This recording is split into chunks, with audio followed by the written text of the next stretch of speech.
Good afternoon. Welcome back to the Last Things live stream and podcast. What's up today? The neighbors are not blowing the insane leaf blower. The dogs, there are 5 German Shepherds that live in the backyard of our neighbors. 5. They had 3, and they added 2 more because they're fucking trash. That's why. But anyway, I won't get riled. They've chilled out for the time being, and we're gonna let some folks trickle in as we always do on the live stream. Let's see. What's the news? I mean, the main news, which I'll probably reiterate later on, is that we've got the Discord server up and running, the Last Things Discord, and that's been up for about 10 days. And I gotta say, it's already kind of surpassed my expectations. It's really sick. Small group of people so far, just because it's like private server. I invited some folks, but it is a blast. So if anybody who's listening wants to be in the Last Things Discord server, I'm not gonna post a link here because I don't want it to be like completely random people coming in. But anyone who's interested in listening, no one's even trickled in yet, actually, to the stream yet. So this is fucking yelling into the void here. But people will watch this.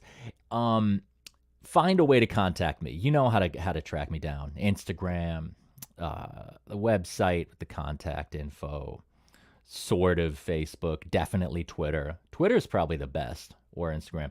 But yeah, track me down. Ask me if, to be in the live stream. I definitely will let you in. The Discord. I definitely will let you into the Discord. It's not some hyper exclusive thing. Just want to make sure that people hitting me up definitely really want to do it. So yeah. This week we've got a really cool, interesting guest, Nicholas Dollinger. I know Nick from basically just from Twitter. And these are like all my new friends, all my new cultural, I was going to say comrades, but that sort of has a certain connotation that probably be the opposite of what Nick's going for. But yeah, I met Nick on Twitter. He contacted me about his podcast called The Beautiful Toilet. Beautiful Toilet is a really awesome podcast, very new, but Nick's going really hard on it and doing like a lot of episodes, and it's in the vein of cultural, I'd say criticism, but cultural celebration, cultural commentary, and just culture itself. And yeah, he's been doing that. He's also a poet. I mean, he's a poet first, probably he would say. I'll let him say how he self-identifies. But yeah, his poetry is really awesome. And I have yet to pick up his book called Sunbathing. I want to, but that came out recently, and the little bit that I've checked out, I was like super into. And yeah, and he's also published in Expat Press, which seems to be doing a bunch of stuff that is interesting and bizarre and uncomfortable. And yeah, he also works for the Epoch Times, which I don't know a ton about, but maybe we won't go day job style. Maybe he doesn't consider that his day job. I'm saying maybe. I'm like looking at his face grayed out in the like waiting in the wings thing, but I got to let him finish this coffee and the PB&J that he's got. I just housed a bunch of peanut butter and apples because I had to similarly last minute blast some protein so I can bring you that 100% charisma that you're here to get. So yeah, and also today we're going to be discussing the record First Come, First Served by Dr. Dooom. Dr. Dooom being one of the many aliases of Kool Keith, the classic basically old school rapper who's part of rap from the very beginning, basically 80s. But he's had this strange career with a million aliases. He pioneered what they call horrorcore, or at least they called it that in the 90s. He's been imitated largely by weirdo underground indie type rap people, backpack rap people like him a lot. And Dr. Doom is like he's only done 2 Dr. Doom records, and this is the first one, which is kind of the classic one from 1999. Yeah, I've been wanting to do Doctor Doom for a while on the stream. Like I've been thinking specifically about it, and I had a couple candidates for people I was going to invite to talk about it, but I was like, they just didn't really. I didn't end up asking them, and I was kind of putting it off. And then I was like, yeah, I want to have Nick on.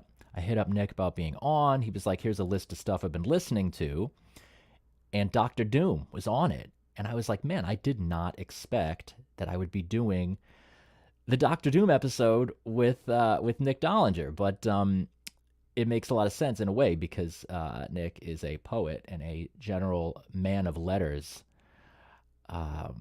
Super impressed with just not only his writing but his just general level of erudition, which I certainly had not reached at his tender age, nor have I probably read as many books as he has at my more advanced age.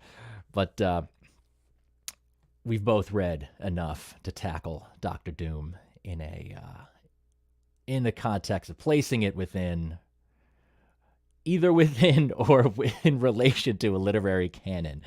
I'm really just kind of mouthing, sort of holding a steady state here because I like to let people trickle in. But let's do it, man. Let's bring Nicholas onto the stream. PB&J appears to be gone. What's up, Nick? Oh, see, now I mysteriously can't hear you, but I think you're weirdly muted.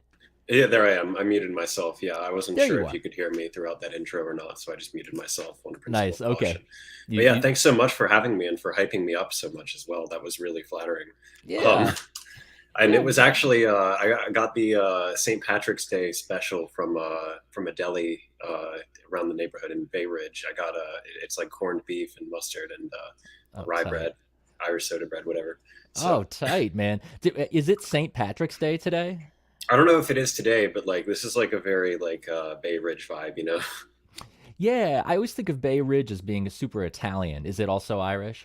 Yeah, yeah, it's a lot of things. Like I feel like that's kind of like where the exodus of like white ethnics went in New York Yeah, at one point. So I was gonna say, yeah, it's that same vintage of white immigrants groups.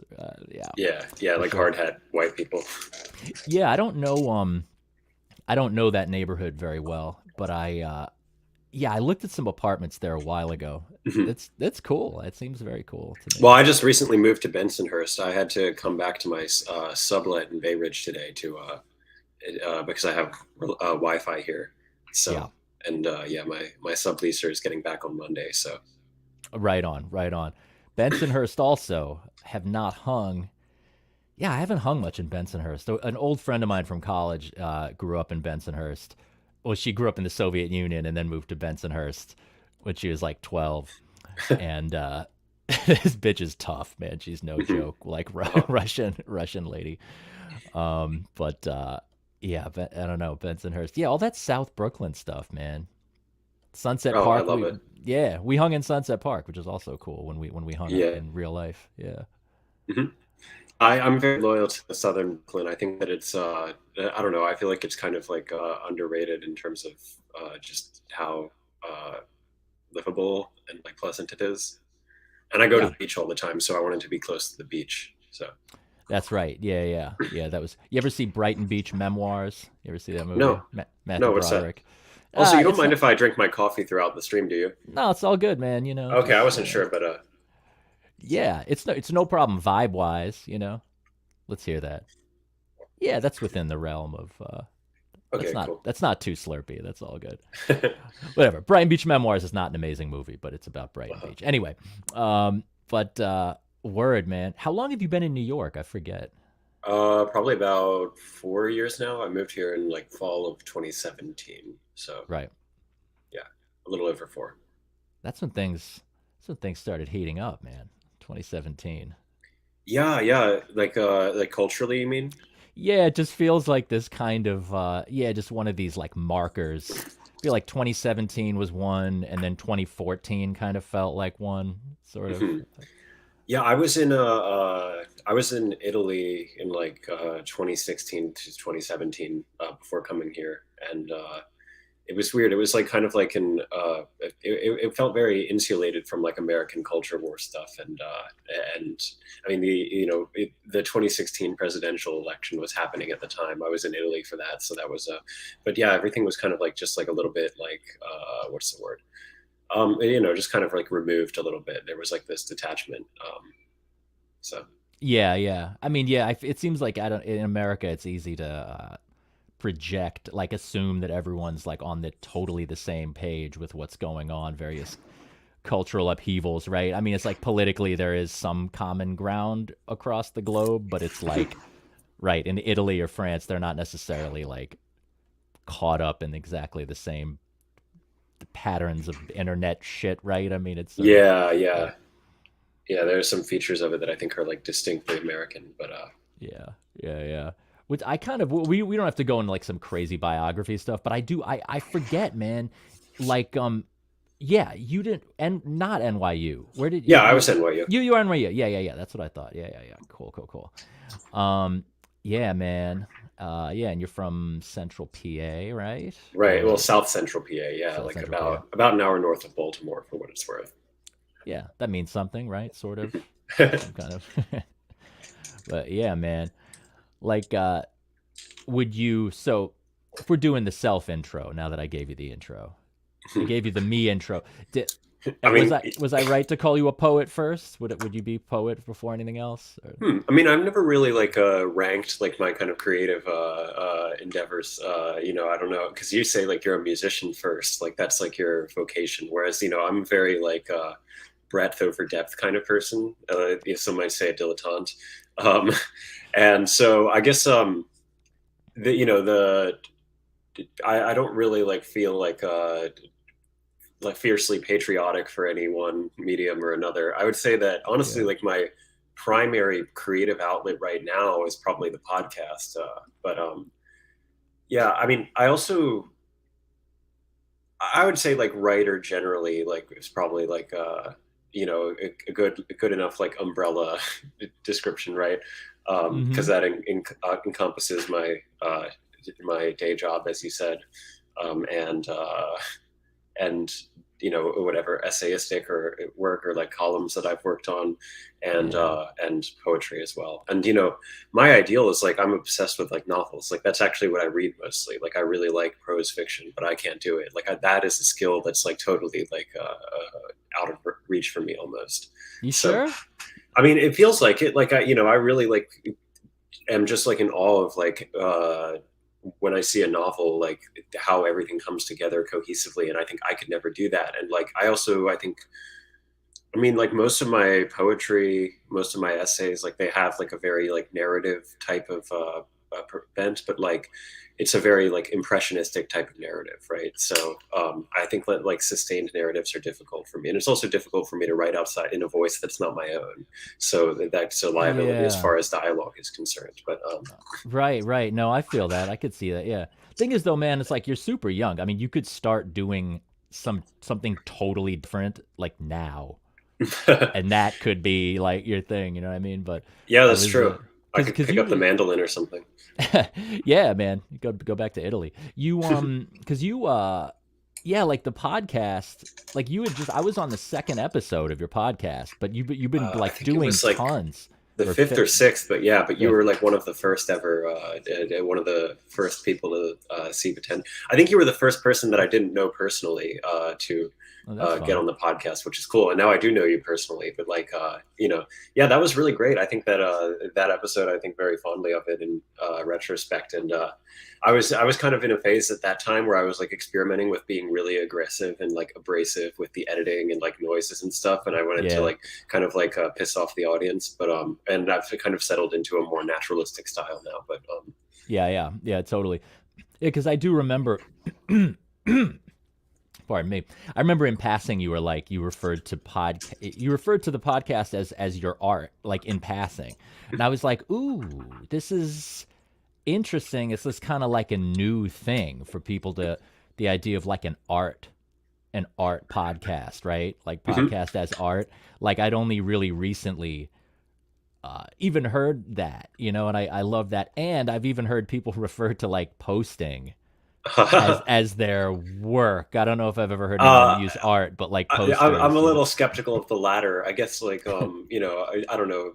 It seems like these like anonymous accounts or whatever, like that they're the full sum of like their creative output is like their posts, and it's like, yeah, it's funny. I guess there is an art to it, but it's like a totally like disposable medium. Whereas I don't know, like for me, like casting, like the reason why I got into it, I think like formally at least, is because I'm really interested in the idea of like recorded sound, like formally, right, and like Mm. what it means to like just like put sound into wax or the digital equivalent, and like be able to like resurrect this ephemeral experience. But I don't have any musical training at all. I'm completely musically illiterate, and so and I probably don't have any talent in that respect. And so I figured that the next best thing would be like talking and like doing recorded sound that way. And I try to make it like a variety show or whatever with old like Chinese granny music. Yeah, yeah, you've But got that sinophile vibe. yeah, but Yeah. I guess like I think of podcasting right now in the same way that I think of like the movies would have been in like the 1910s.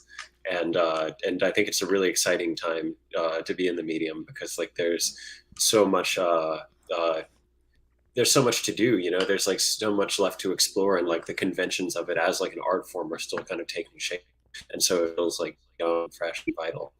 Yeah, man. Well, that's because I remember you saying well I re-listened to our podcast. There you go.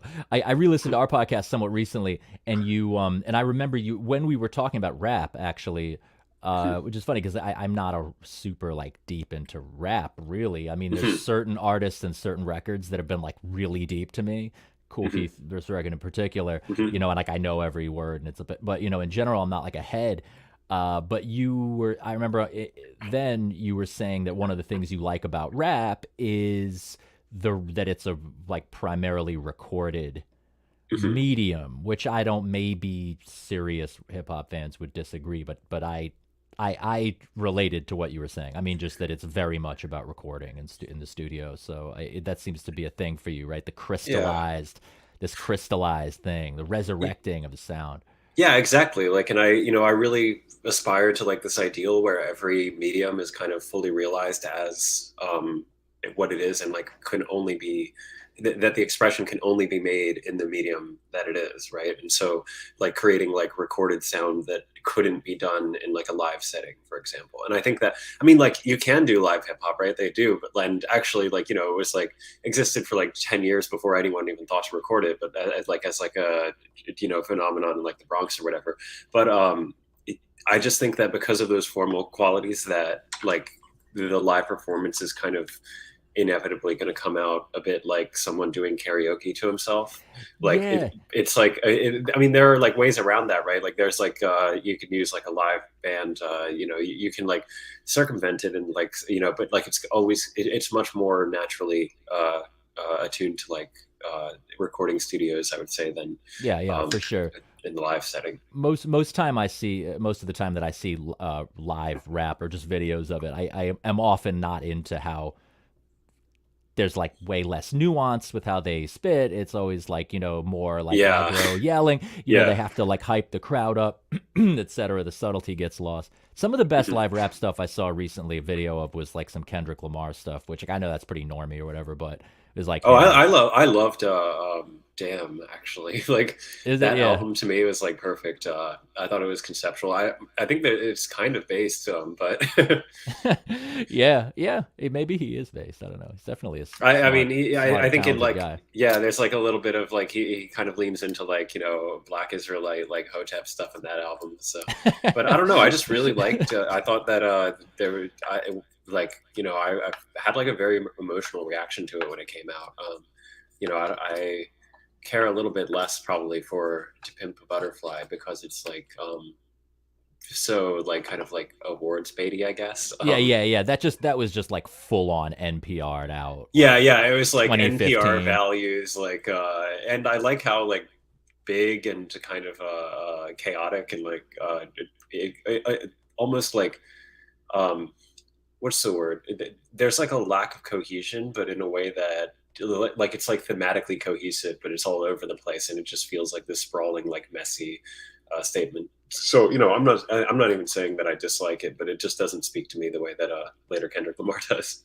Yeah, yeah. It's almost like his My Dark and Beautiful Twisted Fantasy, like the Kanye record, like Mhm. just this huge maximalist, like sprawling sort of juggernaut, but like such different subject matter. It's like way more conscious, as they used to call it. I don't know if Yeah, that's like, yeah, and like there's interesting stuff in that, like especially like some of like the individual moral aspects, I guess. But yeah, I don't know. Like to me, like Damn just felt like very I don't know. It felt like some kind of like morality tale almost, and mm, I a love the morality that play. song "Loyalty" with Rihanna in particular. Like I thought, I don't know that like, I get a little bit I get a little bit sentimental when I hear that. So. Okay, yeah. I actually don't know Damn that well, but yeah, morality play, like the play of Daniel or something. This is like straight up medieval. Yeah, yeah, or like no, I mean maybe not. Maybe that's the wrong term, but like it's like this very you know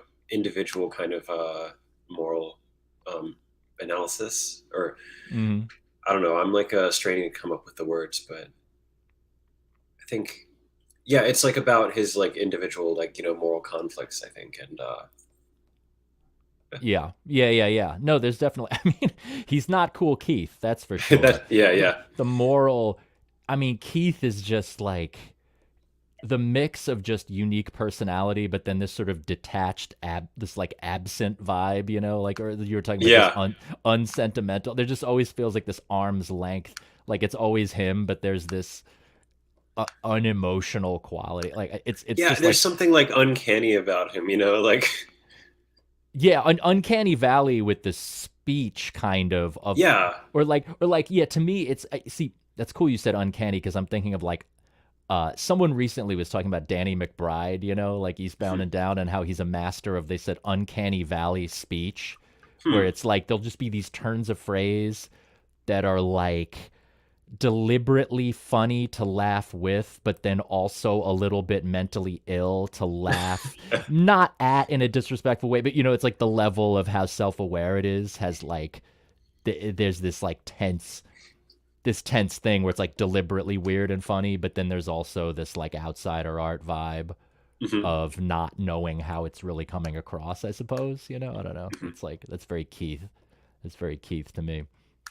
Yeah, and like I feel like even like with his cadence, there are like times in the record, or, in Kool Keith in general, where it feels like I don't know how to describe this, but there's like this awkwardness to the way that he finishes thoughts sometimes. Like it very like flatly. It almost like I don't know how to describe this, I but you know what think I'm I talking know what about? I do actually. I do totally know what you're talking about. Yeah.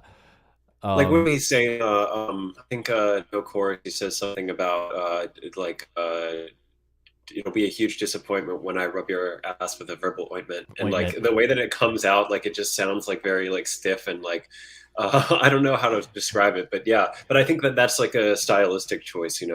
Um, Yeah, well, it's kind of like it's like there's this masterful wordplay, like as far as just things rhyming and coming up with sample of something, and like, yeah, it's like so hooked up in that way, but then it's like he'll just change topics in the next line, or not topics, but it's just like all over the place, and so that, yeah, he'll like finish a thought, yeah, like you said, in like this awkward way where he's just, it's like not there's like an unpreciousness to it, even though it's like super yeah, skilled.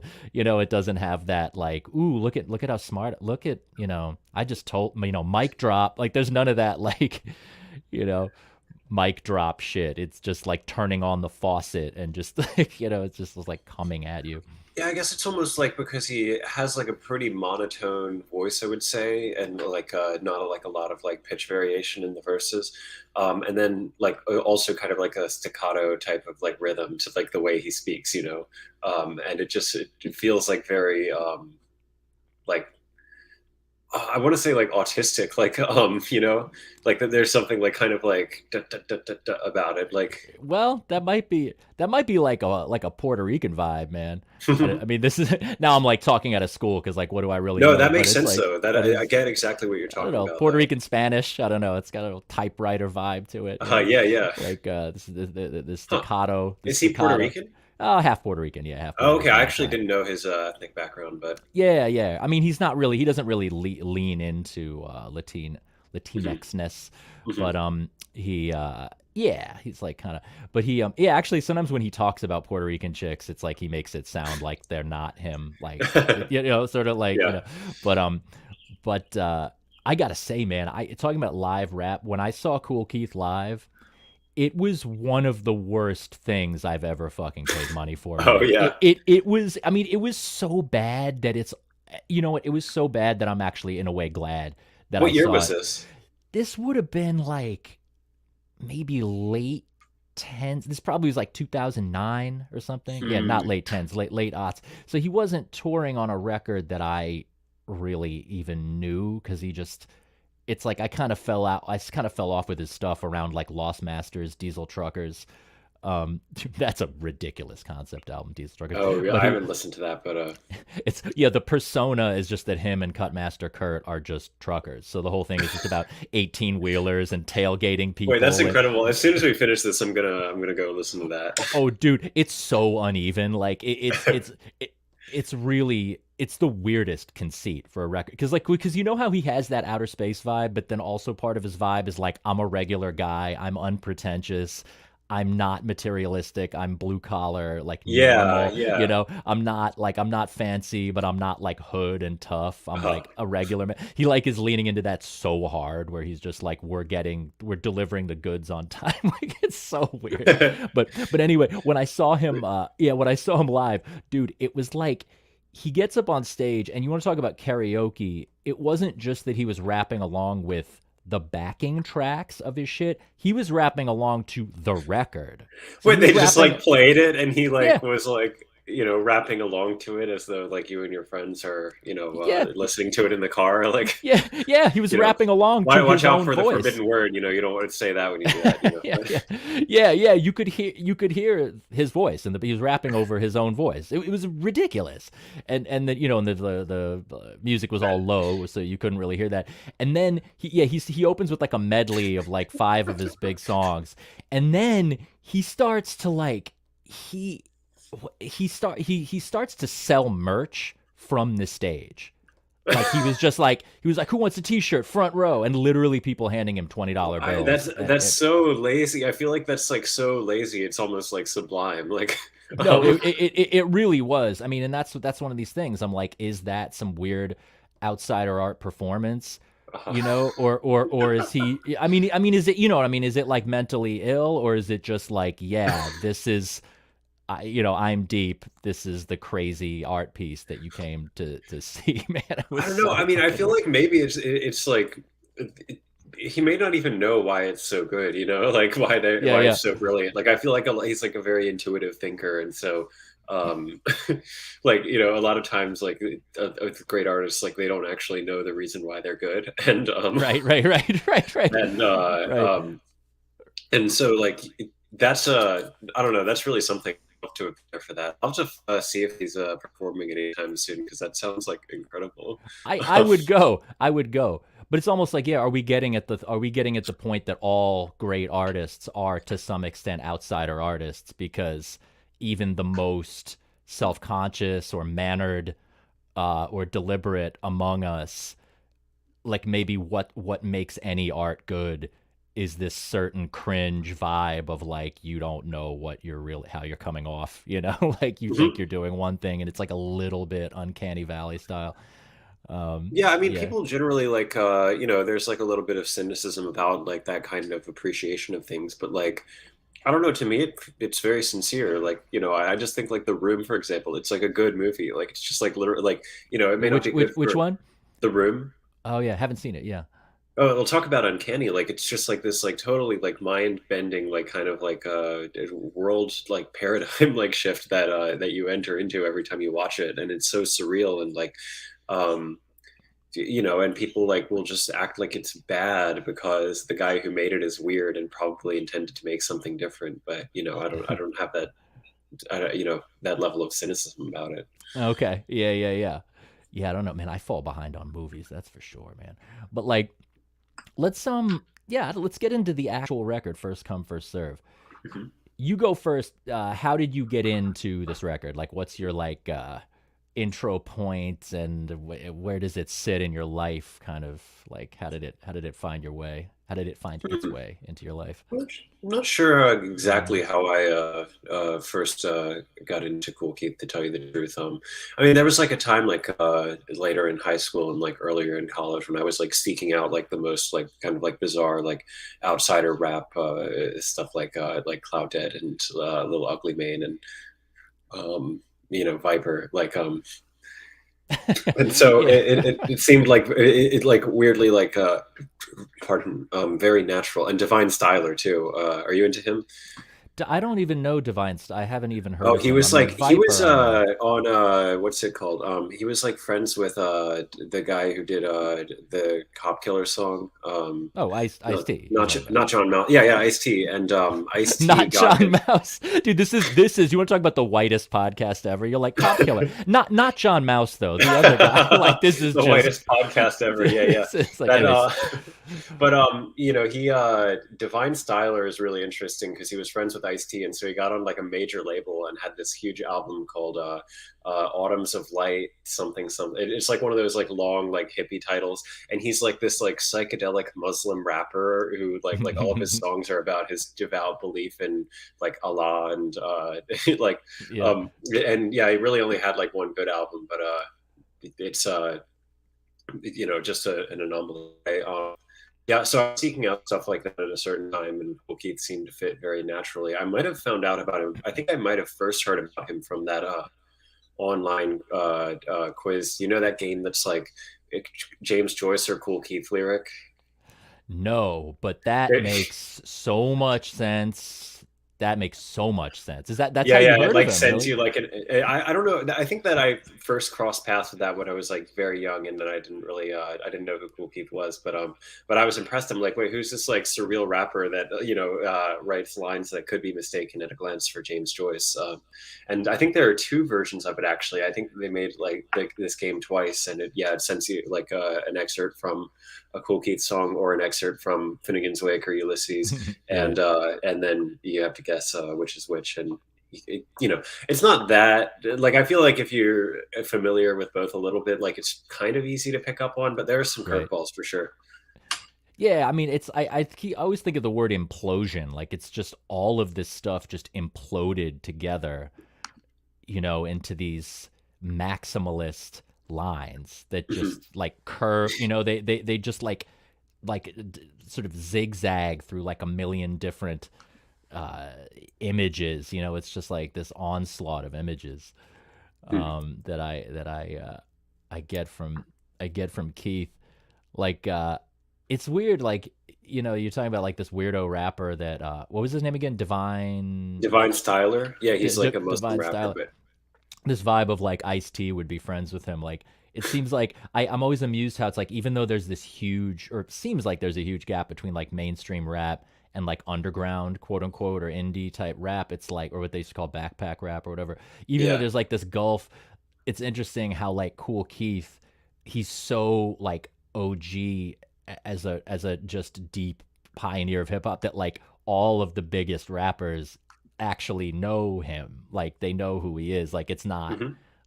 it's not like Little Ugly Mane, right? Where like Yeah.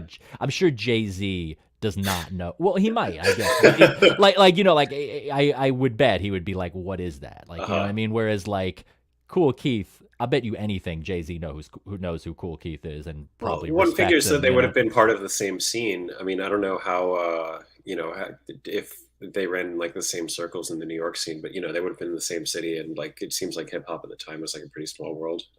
Yeah, right. Yeah, like before, like, and yeah, anyone who is like, yeah, a rapper like before the sort of hyper success of rap music, because I mean, ultramagnetic MCs, I don't really know their music that well, but I've heard Keith's like verses on it, and it's Mhm. it's like kind of quirky and off off kill, left the Yeah, center or yeah, something, but it's like yeah. it's not like a full like realm of confusion or whatever.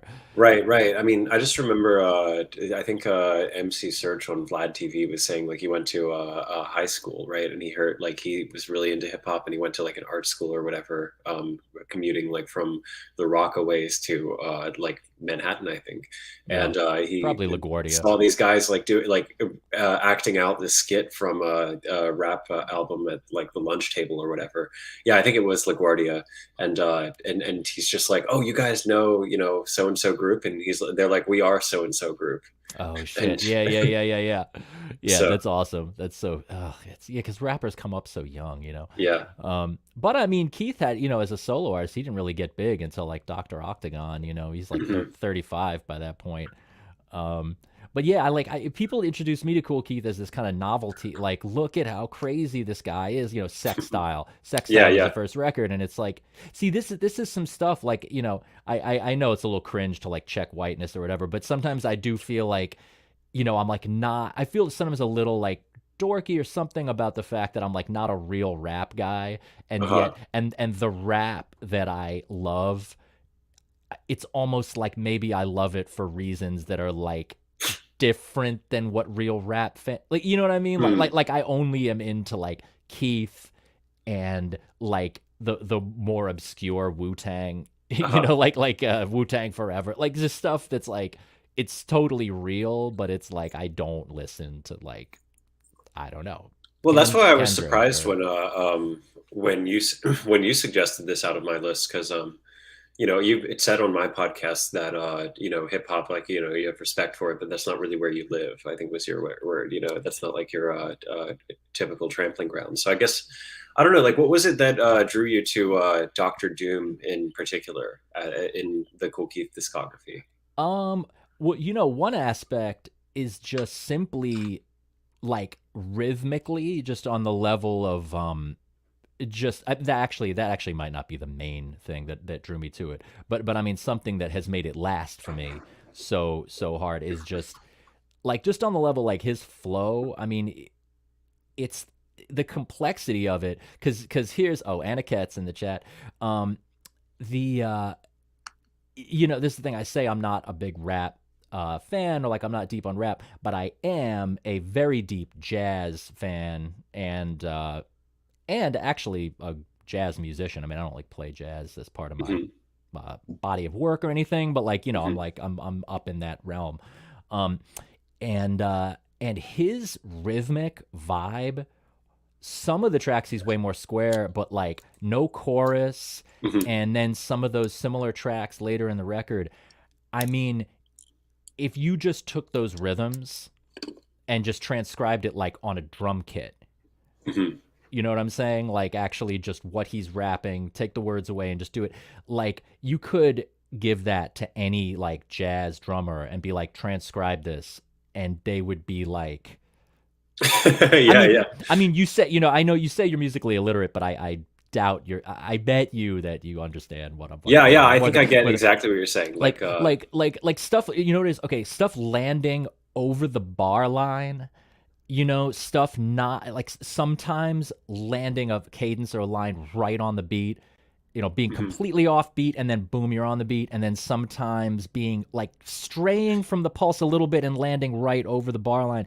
Like there's stuff, like a lot of that stuff rhythmically, man, if you took the beat away, like you took the entire background away and had Uh, just it's like, could you tell what tempo it is that's funny. You know what? or not? That reminds me of the Gal Gadot "Imagine" by John Lennon video, and like there was No. like someone on YouTube took like that video where all the celebrities are like singing like a line from Imagine at like totally different tempos, and transcribed it for the piano, and like it's just like Oh, such a nice. disaster of like notation and like everything. So I know exactly what you mean. Oh, that's amazing. Right, right, right. Because they all sing a different temp beat, and they send and they're like kind of off key, or they're singing it in different Yeah. keys. And so right, Yeah, right, it's right. all over the place. And so yeah, just like seeing like the headache of like the notations and like all of these like bizarre contortions of so I think that's what you're saying, except this is good. But Right. But by the way, even aside from that video, even aside from how it's used, even just on its own in its original form, I hate Imagine so much. Like just it like disgusts me as a song. But anyway, Like I'm um, like a big John Lennon fan, but yeah, I'm of like the really, same mind. I feel like it's almost like passe to like hate on it now, but like that song is so like I'm really like truly bad. I, Um, I'm right. I'm right there. I mean, it's really, I mean, you would appreciate this. I used to teach music at a Catholic school, uh-huh. and I was teaching them Imagine, singing with the little kids because it's like peace and love and everything. Yeah, yeah. But then it gets to like no God above us or whatever, and it's like That's like the this strangest atheist part shit. of it to me is like everyone just kind of like passively accepts it as like this like peace and love like anthem, but like it's literally like not like it's like a very like polemical work of like anti-religious like invective, you know? And so Yeah, and it's like there's nothing really like abstractly about peace and love about it. Like it's a very specific like pointed like criticism or whatever. I feel like I respect it more on like those terms, but like right. Well, I think it's sort of like typical boomer lib progressive points of view, like think that they're atheist, and there's actually this tension between the atheism and the moralizing, because yeah, yeah, the moralizing is actually the sublimated like applied Christianity or uh, whatever. But yeah. I don't know. I shouldn't have it actually gone on this So, sorry about the The digression. Lenin well, no, that was my digression. But yeah, but so yeah, I mean that crazy rhythmic vibe with Keith is what got me going. And I mean, it seems like just also the concept, like every one of his records is this like pretty tight conceptual thing of like what his character, like really doing the character to death. Mhm. Um, but like what his character is in this record to me is just kind of the most compelling. I mean, it's the serial killer, I suppose, cannibal. Yeah, I think that for me, I think like I never really got into the Doctor Octogynecologist record. I think I probably should. I should give it more time, but I guess because it seems much more like respectable and like it seems like the one that would be like critically like favored. It is, Um, yeah.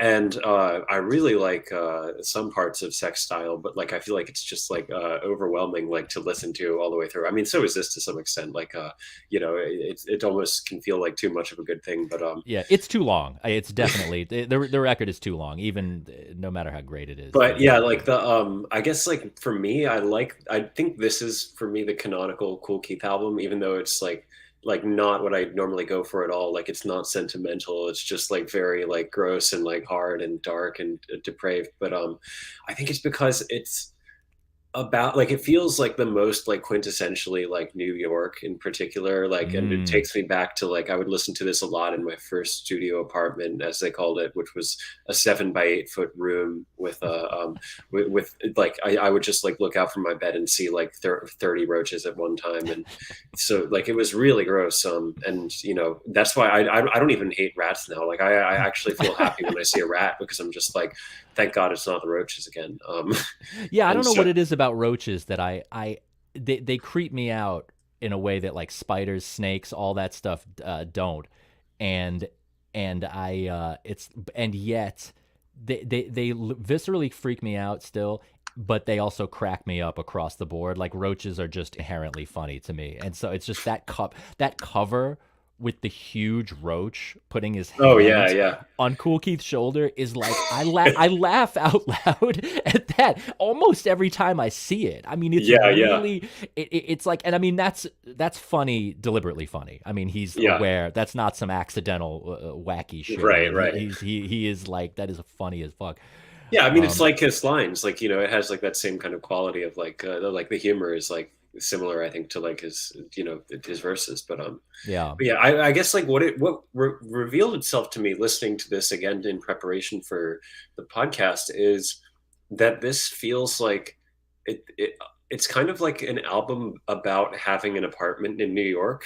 Um, like it's literally just like like the sorry for the noise last night. Then we're in the neighbors upstairs, or like Yeah. it's just like, oh, gotta pay the utilities, or like and Yeah. like also, but like their angle for like exploring like what it's like to have an apartment in New York is like, well, what if you were a serial killer with dead bodies, and like the thing Right. that's keeping your neighbors up is like you like hacking people with a chainsaw or Yeah. whatever. And Yeah. like Yeah. but yeah, it's like it actually like gets to like, even though there's this wacky like serial killer persona, it gets to something very mundane. Yeah, Um, yeah. Well, that's the thing. The mundane and the fantastical. It keeps going back and forth. Yeah, yeah. He mentions neighbors coming by to borrow some sugar in three different songs. yeah, yeah, And I mean, that is a little bit on some outsider vibe, on just on the level of like, it's unclear why that particular image is like that vivid to him. yeah, Like yeah. it's really important that like Uh-huh. that he just imagines that. What's weird Yeah. though, man? I always thought of this as as super quintessential New York album also, and you said that when we chatted a little bit a while ago, Mhm. but I only realized, and I also I picture it, yeah, I always pictured it in the Bronx. He's from Hunts Point. Mhm. It's I always pictured that, and he's talking about his childhood. But I only learned just on listening to it this last time this week that it actually, a lot of it takes place in L.A. Or I Wait, mean, really? it's back and forth. Yeah, I didn't even think about it because I just. But he says walking down Sunset Boulevard with a credit card. He says Huh. some other stuff about. I mean, I guess it's back and forth because he lived in L.A. and in New York or Uh-huh. whatever. But I definitely picture New York for sure. I mean, that's Yeah, yeah. I guess he can't like escape that vibe, you know. Uh-huh. But it's both. I mean, both cities he views as like plastic essentially. I Uh-huh. mean, he's always calling out fakeness. Yeah, yeah. I mean, I feel like Sex Style is like the much more like Los Angeles, like California oriented record. But that yeah, what that there's that song Plastic World, which is like kind of like about like leaving the city, like aspiring to like something like pure. Sorry, my phone is like going crazy right now. It's Oh, literally what? like just yeah, I have like a little screen damage, so it just like started like doing stuff. Was sitting there in the corner, Oh shit. Yeah, yeah. but I I mean the vibe of yeah, the vibe of like keeping neighbors up, hacking. It seems like there's just a big part of this is just the paranoia of like getting caught and yeah, just getting there's this like getting away with murder vibe of. I mean, what's weird about this record, man, is like it goes back and forth between serial killer cannibal guy and then also the normal guy vibe of just calling out whack MCs, calling out fake industry people, calling out materialistic superficiality. It's like it goes back and forth from this fantastical horror down to like the most basic just hater shit, which uh-huh. it's like listening to it this last time, I was kind of trying to, maybe reconcile isn't the right word, but kind of feel out how those two very different vibes kind of like intertwine or play off against Uh-huh. each other. Yeah, yeah, and it's like there's this paranoia, right, about getting caught, but also like the braggadocio of like, this is like how he flexes. It's like how many people he's killed. Like, Yeah, yeah. um, Yeah, yeah, like walking down, yeah, he's just like walking down Sunset Boulevard with a duffel bag full of like limbs. He's like, yeah, as though that's like his like, that's like what he's like peddling or whatever. Like, yeah, yeah. He's like blood in my pantry, ears in my closet, watching so and so play the Houston Rockets. yeah, like yeah, like it's just this vibe of like doing normal stuff, but having the secret of like bones in the air conditioner vents, ears in the closet, legs and hands under. yeah. It's It's so really. good. I mean, the American Psycho vibe, the Bret Easton Ellis vibe. To me, I mean, that's like I'm feeling a lot of that in this. Hmm. Just this kind of like like just listing violent stuff to the point where it just starts to numb you out. You know, Uh-huh. just hearing it. And yeah, just this vibe of like just doing normal shit while you're a serial killer. Just Yeah, yeah. Were there any like standout tracks for you in particular? well, let's see. I've got my whole list here. I mean, really, I mean, the first three, not counting the skit. I mean, it's like, Hmm.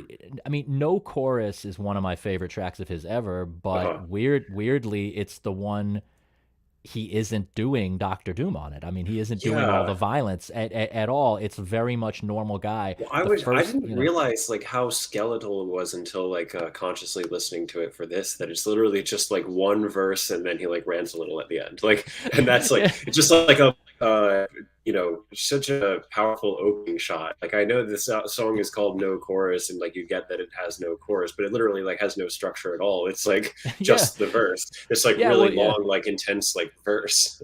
yeah. He And tells it's you. I only mean, like yeah, 2 minutes long. Yeah. yeah. In the intro, he says the name of this track is No Motherfucking Chorus. whatever the arrangements are, I'm gonna go through. I don't know exactly what but yeah, I mean, just this Mhm. vibe of yeah. There's no hook. That's saying so much rap. It seems like it's so much really popular rap is about some chorus, whether it's Big Pimpin' or whatever, Uh-huh.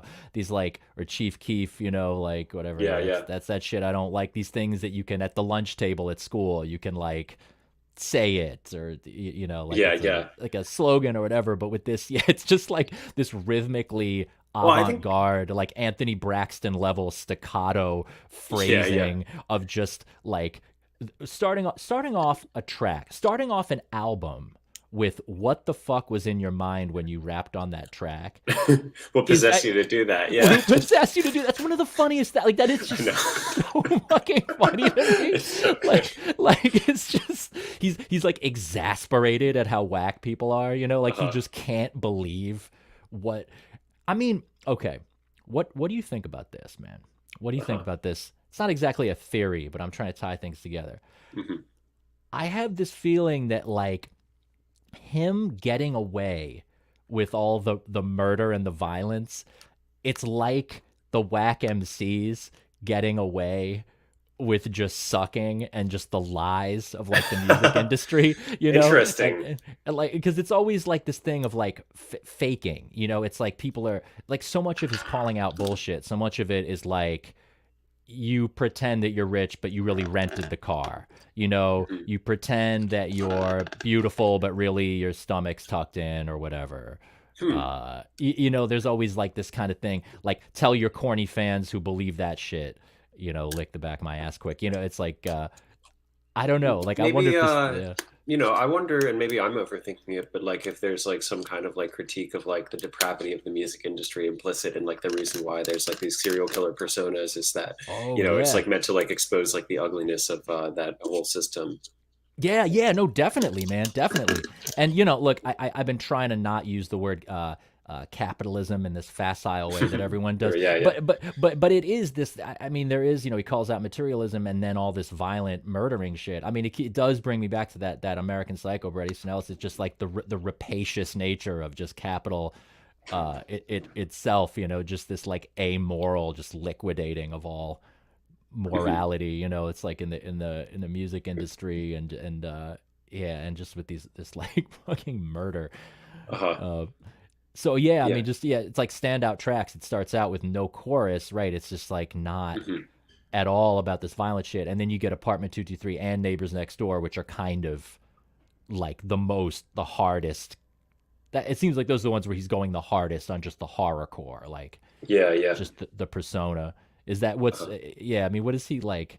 He's talking about yeah, what dragging your stomach parts to McDonald's, Uh-huh. that kind of thing. He's this is I know, man. I perhaps I'm riding the Bret Easton Ellis angle too hard, Uh-huh. but he's not only listing all this violence, man. He's listing like brand names. I mean, this is kind of similar to the Mr. Bungle record that I talked about with Uh-huh. Jeremiah's. Like he's it has that vibe of like like yeah, he's just schizophrenic eating Campbell's soup, Yeah. constantly like listing brand names, like Uh-huh. I'll wipe the sperm in your E-class.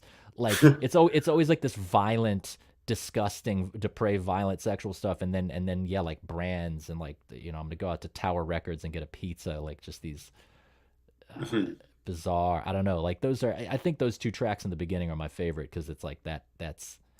Yeah, yeah. That's where he's going the hardest with Do you remember those that one things. line where he's like, something, something like special, like, and then he like lists like some like obscure beer. I'd never heard of Oh it, yeah, but like, yeah. I know. I can't believe how well I know this record. Yeah, he goes, you know the night is special like Lowenbrow when I escort you to your car. yeah, It's like I had to like look that up on Rap Genius. I was like, what the hell is Lowenbrow? yeah, Lowenbrow. Yeah, yeah. It's like a yeah, like nice German beer. You get like Yeah. yeah, it's like obscure stuff, man. Like I mean, there's like, there's different ways that brand names are like used in hip hop to like kind of add color to the environment. But like, there's like the sense that like like I think of like obviously like people will throw out brand names as a flex if it's like Gucci or whatever. But then, there's also like this kind of like talking about like crummy like normal capitalist like things like Yeah, how like in Illmatic Nas says like keep some E&J sitting bent up in the the stairway, and stairway. it's Yeah. just like E&J, like that's like I love E&J. I think it's like so good for how cheap it is. But Yeah, yeah, yeah. Yeah, he talks about like shopping, like women shopping at Strawberries and like Ross and stuff. It's like not even like it's not even like impoverished hood shit. It's just sort of like lower middle class, yeah, yeah, just like but normal it's human like, being shit, yeah, It's like normal, like yeah, exactly, yeah. The Yeah, I don't know. I think that Apartment 223 is probably like the most like emblematic song of like the record, right? Like that's yeah, kind of like the I would mission say. statement almost. But I would say, also, yeah. this is really really dumb. But I left my laptop charger in Bensonhurst, and so I don't have much juice left. Oh my god. I'm like mortally sorry for the disruption. I could try to like figure something else so that there might be like a little like delay. But just You giving thinking you a heads up. a little delay, like you mean like try to do it on the phone or something like Yeah, that, yeah. or I don't yeah. know if that's your style, but Oh you man, know, I mean, I would I'm rather like do. deeply sorry for that. I was like, oh, I have to go to my old place to get No, to dude, use the Wi-Fi, but no, it's all good, man. You're in a sort of yeah, sort of fluid moment of life. That's totally cool with me, man. Just yeah, let's talk until it's kind of running out. How close are you to okay. dead? It says 3%. It's been going Okay. pretty slowly, but um Okay. Okay. You want to deal with that, and like I mean, yeah, text me if it's looking crazy. yeah. I'm just gonna keep talking about this. Okay, cool, cool. I'll And try to like get on the meeting on the phone. It won't be as good probably, but hopefully it'll be passable quality. Yeah, yeah, yeah, yeah, yeah, man. Figure it out. I'll just do like Cool. what you Thank you. do on. Yeah. Okay. Yeah. All right. Cool. Here we go. Yeah. Just come back in when you can. All right. See you soon, man.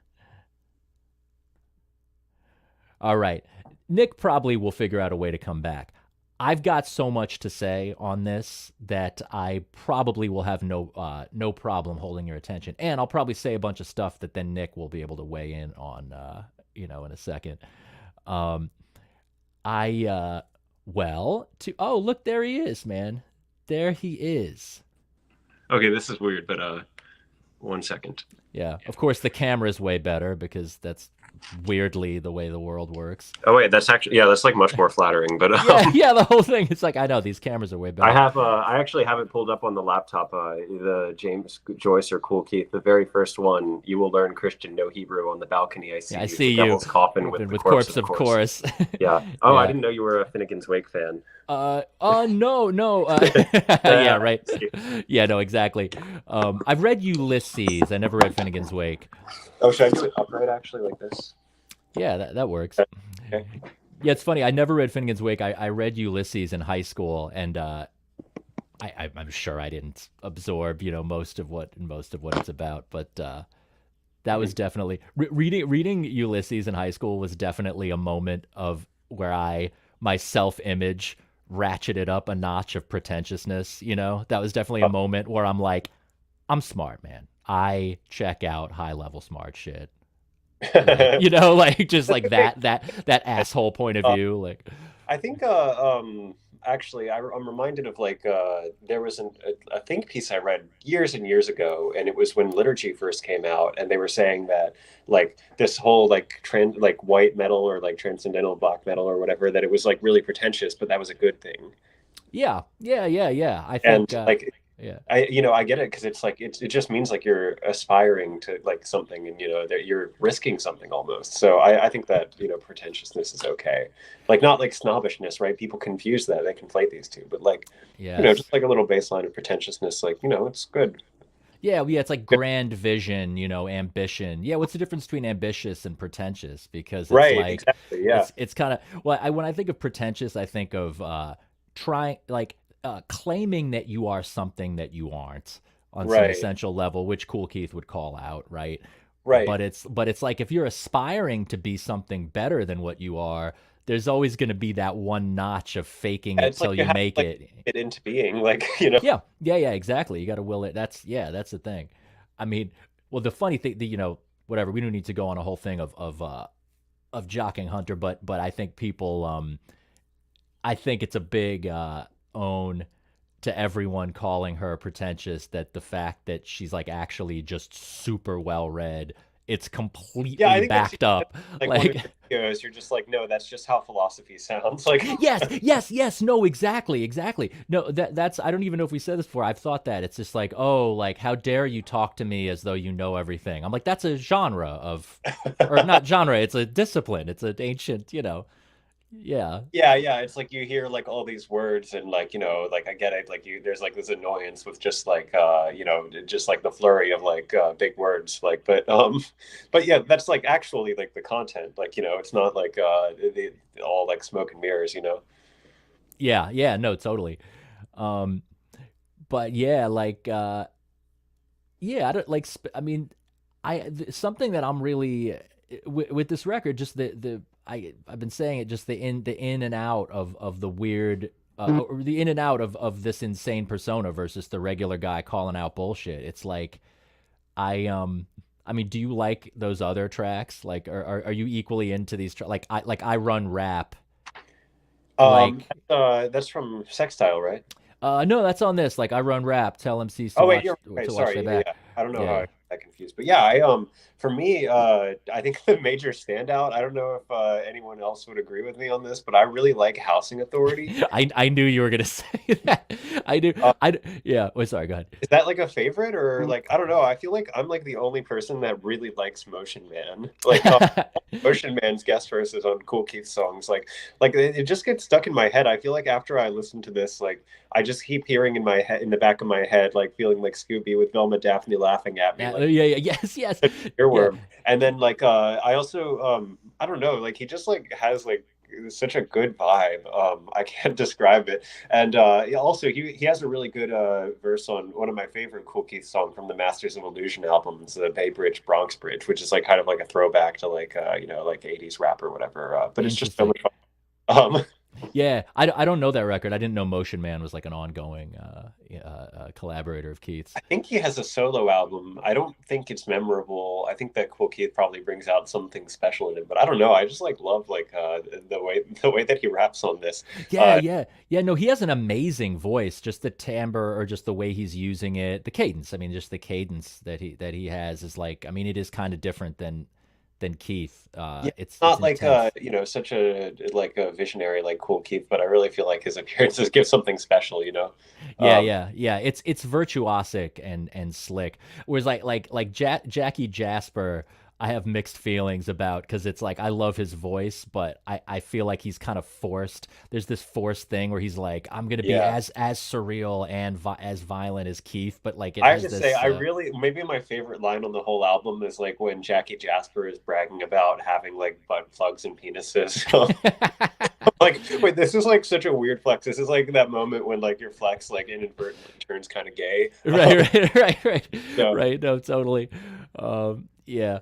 Like they're yeah, housing authority. Oh, this is, you'll get a kick out of this. I posted on Facebook. I posted about this, and it had without mentioning any specific tracks, it was just that picture of you with the gun and the liberal tears mug, and someone commented, what did they say? They said, I bet that this guy's entire view of public assistance comes completely from the track Housing Authority.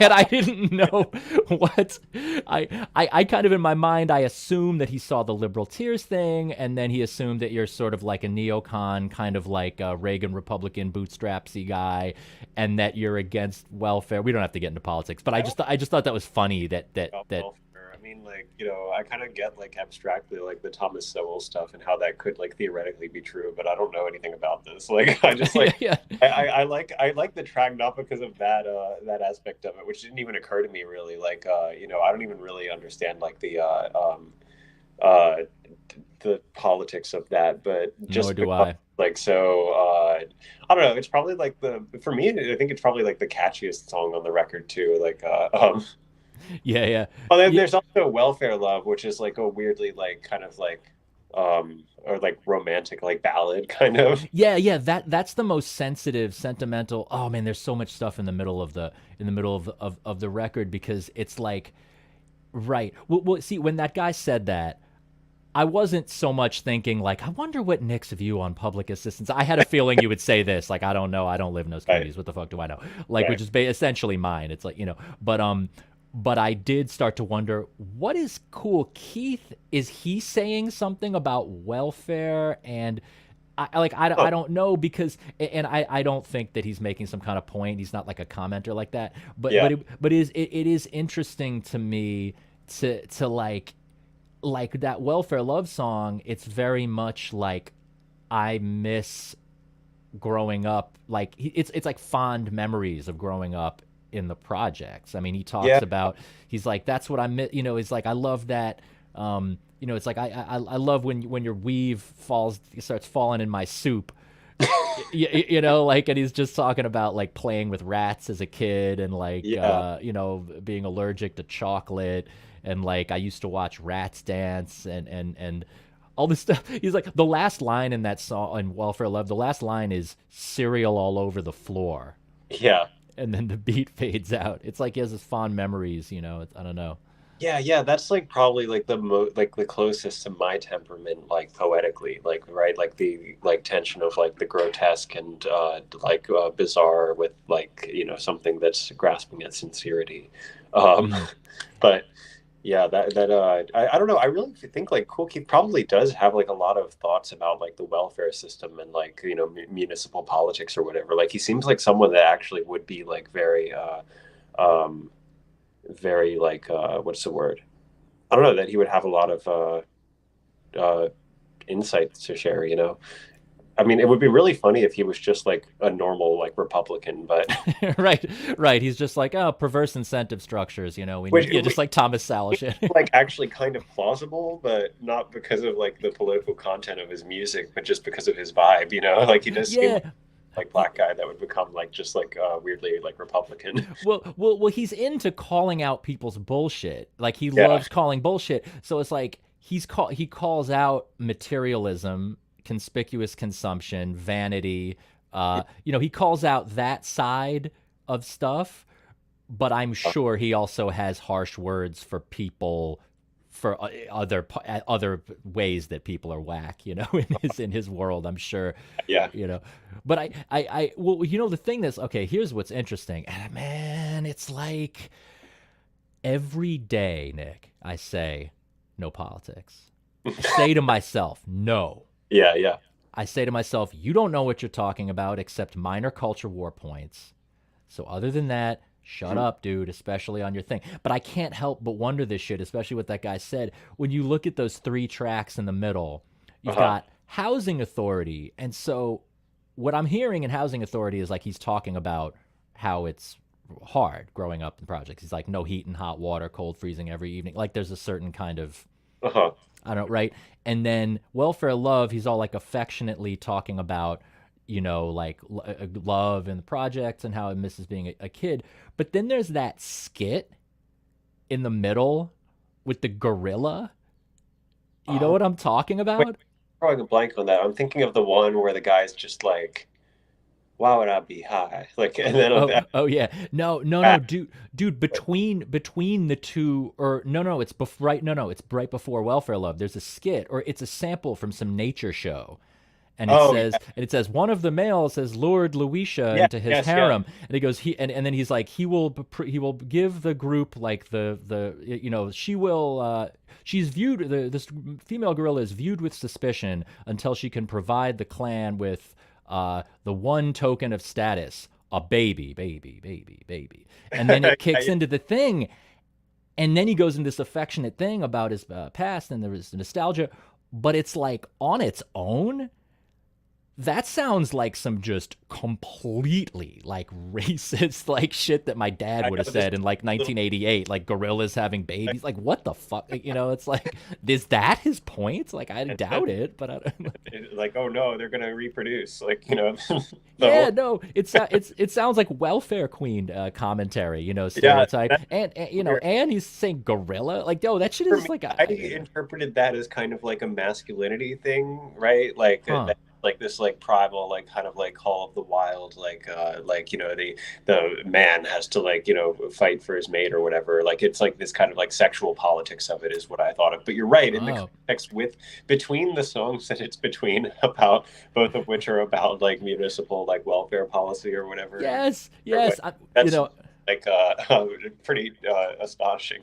yeah, yeah. Well, although then again, see, maybe you're completely right that it was just maybe your impression was correct that it's just some like less connected thing about masculinity, and I'm just projecting my own fucking latent I stuff mean, also, onto it, like imagining my dad yelling about welfare queens and shit. maybe Kool Keith would be like someone that's like interested in racism because it's evil, right? Like I think we talked about a podcast where it's like these black metal artists that like Hitler because he's evil, and it's like I mean I don't think that's how Hitler saw it, but Yeah, no, no, like we've said that, like Hitler was an SJW. Yeah, like yeah, he yeah. thought he Like thought he was doing the right thing.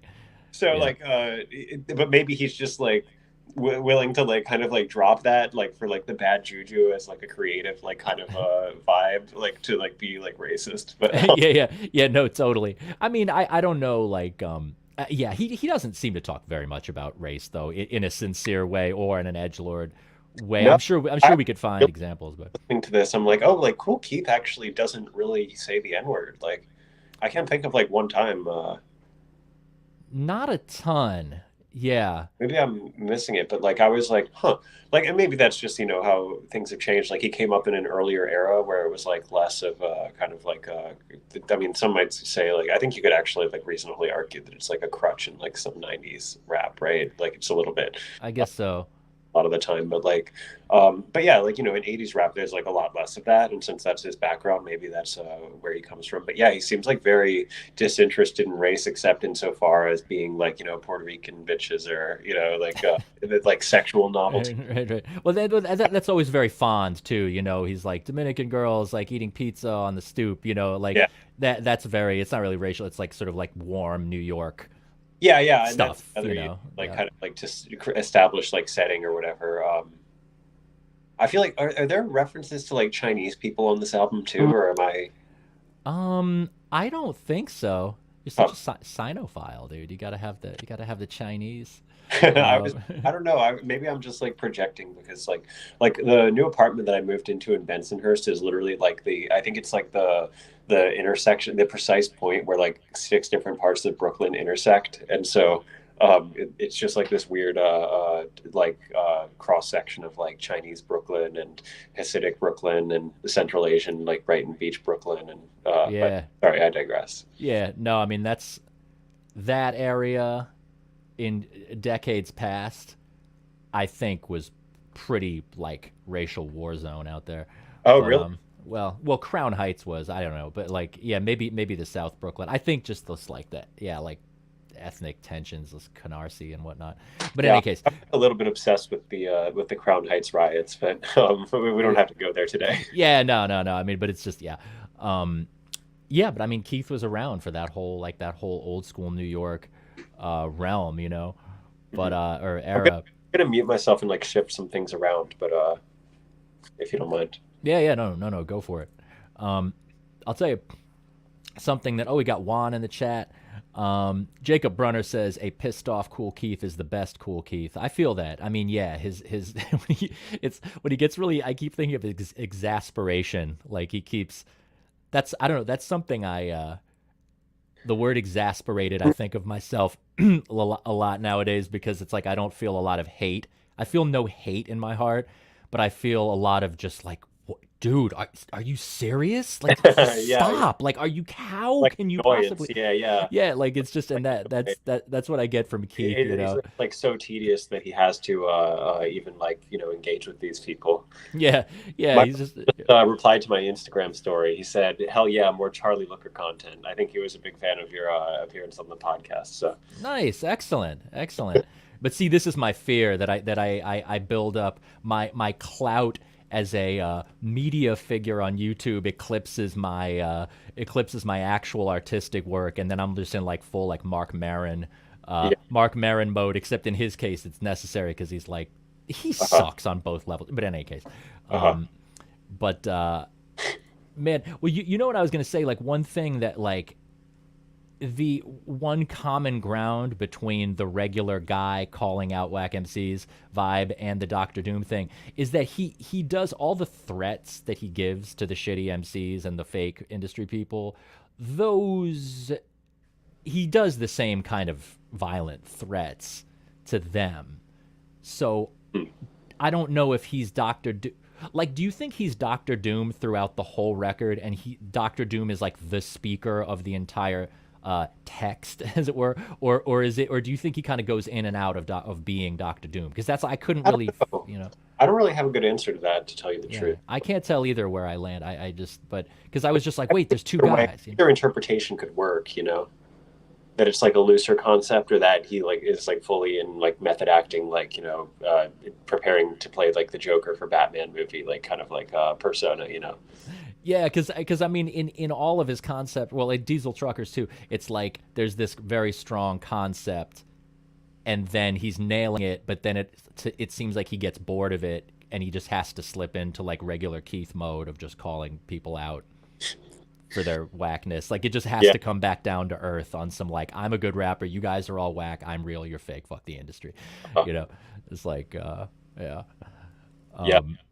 Um, I guess we didn't talk about like the skit at the beginning, but I guess that's kind of like crucial to like the concept, right? And that's what I think that's also another reason why I like this album among like Kool Keith's discography, is that it's like so like it really just feels like he's like taking a hatchet to his career, and yeah, it feels like he's like just like trying to like do like some kind of like grant like iconoclastic statement or whatever. yes, yes. And that like yeah, that whole that I just like I like it when artists do that. I think it's always like full of life and very vital.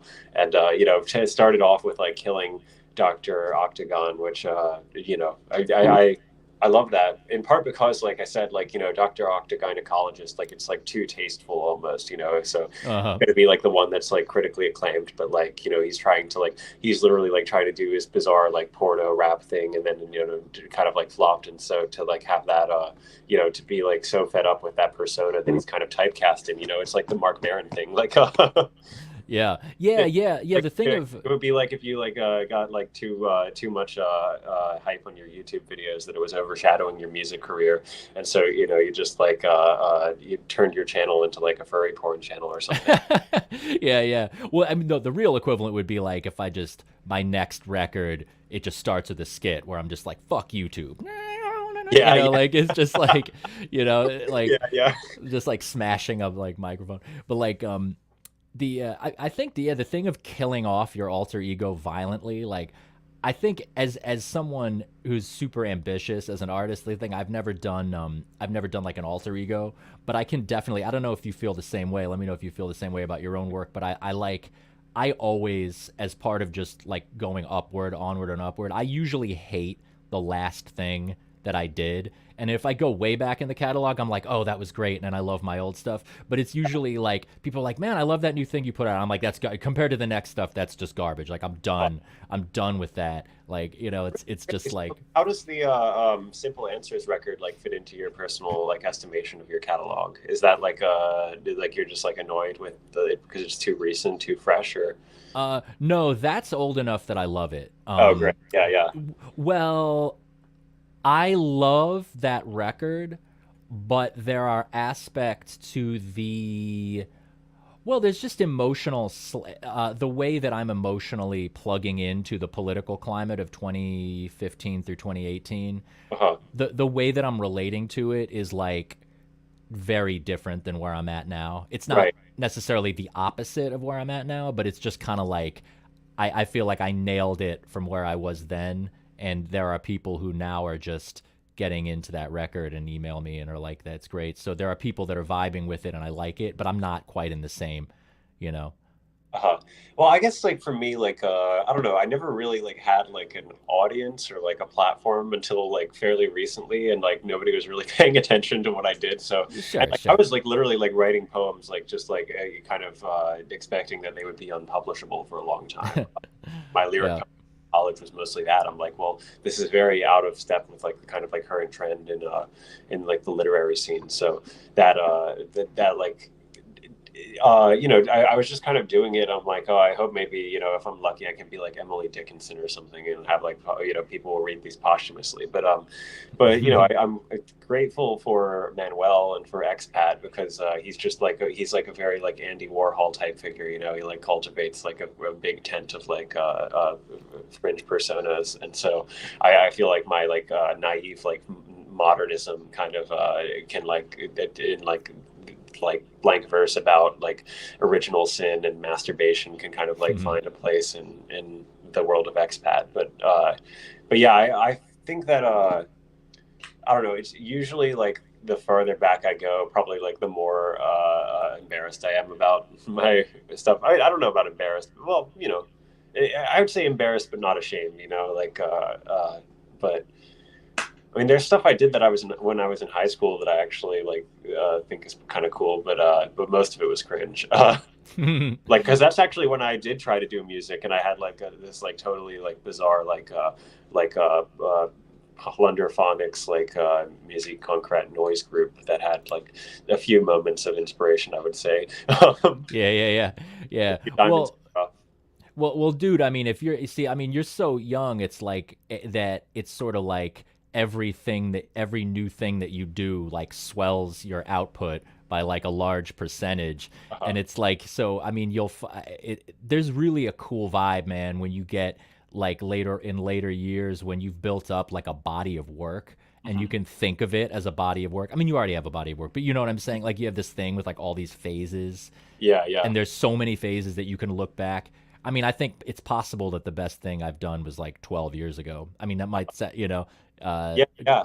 I not mean, not not like, by a long shot, but by somewhat. And it's just uh, crazy. It's there's this certain self confidence that you get, this self image, where you're just like, dude, I've done so much shit, man. uh, There's just so much. Like it's fun, man. yeah, You yeah. know. That's cool. I feel like I've had even like micro phases, like I'll be like, oh, this is like my Yukio Mishima arc or whatever, when I'm like influenced by that, or like this is like, my early like Catholic poetry, which is much more pious, I would say. But Mm. I'm sorry, I'm digressing a little bit. I don't know if you want to get back to the record or. Oh, I don't know. In and outs. Yeah, cool, cool. Yeah, I mean, it's your show. I would. Mishima, yeah. Dude, I love Mishima. Okay, a Yeah. little digression. Are you in a Mishima phase right now, or I mean, I'm always kind of. I haven't read one of his works in a while. I've probably read like a little less than like half of his novels, but uh, yeah, I would say he's like always kind of a perennial concern for me. I recently rewatched the Paul Schrader movie with my friends, and that kind of kicked off a new wave of Mishima posting. But I actually don't think I've seen that one. I've seen Double Suicide, oh, which is yeah, but I don't think I've seen the Schrader one. Is like a straight up biopic, right? Is that right? I don't know if straight up is the word that I would use. It's like it is a biopic, but like his way of approaching it is that there's like these weird like Brechtian kind of like adaptations of Mishima's work, like kind of nested in the film, like Mm. these just like digressions or and it's like to show like how his like personal development is like being actualized in his work, and so that's why it's in 4 chapters. It's like the three Oh acts yeah. of his books, and then the his final day is like kind of like his final work of art. But Yeah, yes, yeah, and what a work of art it is. The yeah, I remember. Was it you that was already telling me about this on Beautiful Toilet, or it might have been Will Sampson on hmm, his podcast. I'm not sure. I've talked about Also, it a lot on my podcast, like, but also a Mishima fan. It would be hard for me to really find um parallels between Mishima and Kool Keith. mhm. That's a hard one. Uh, I Yeah. mean, it's like Mishima, it's like this elegant violence is this elegant, aesthetic, beautiful thing, higher ideals of like country and honor. Like Keith, it's just like it's I all mean, yeah, there's disgusting, it's something that tacky. like you could connect to like like sociopathic violence of the sailor who fell from grace with the sea, Yeah. right?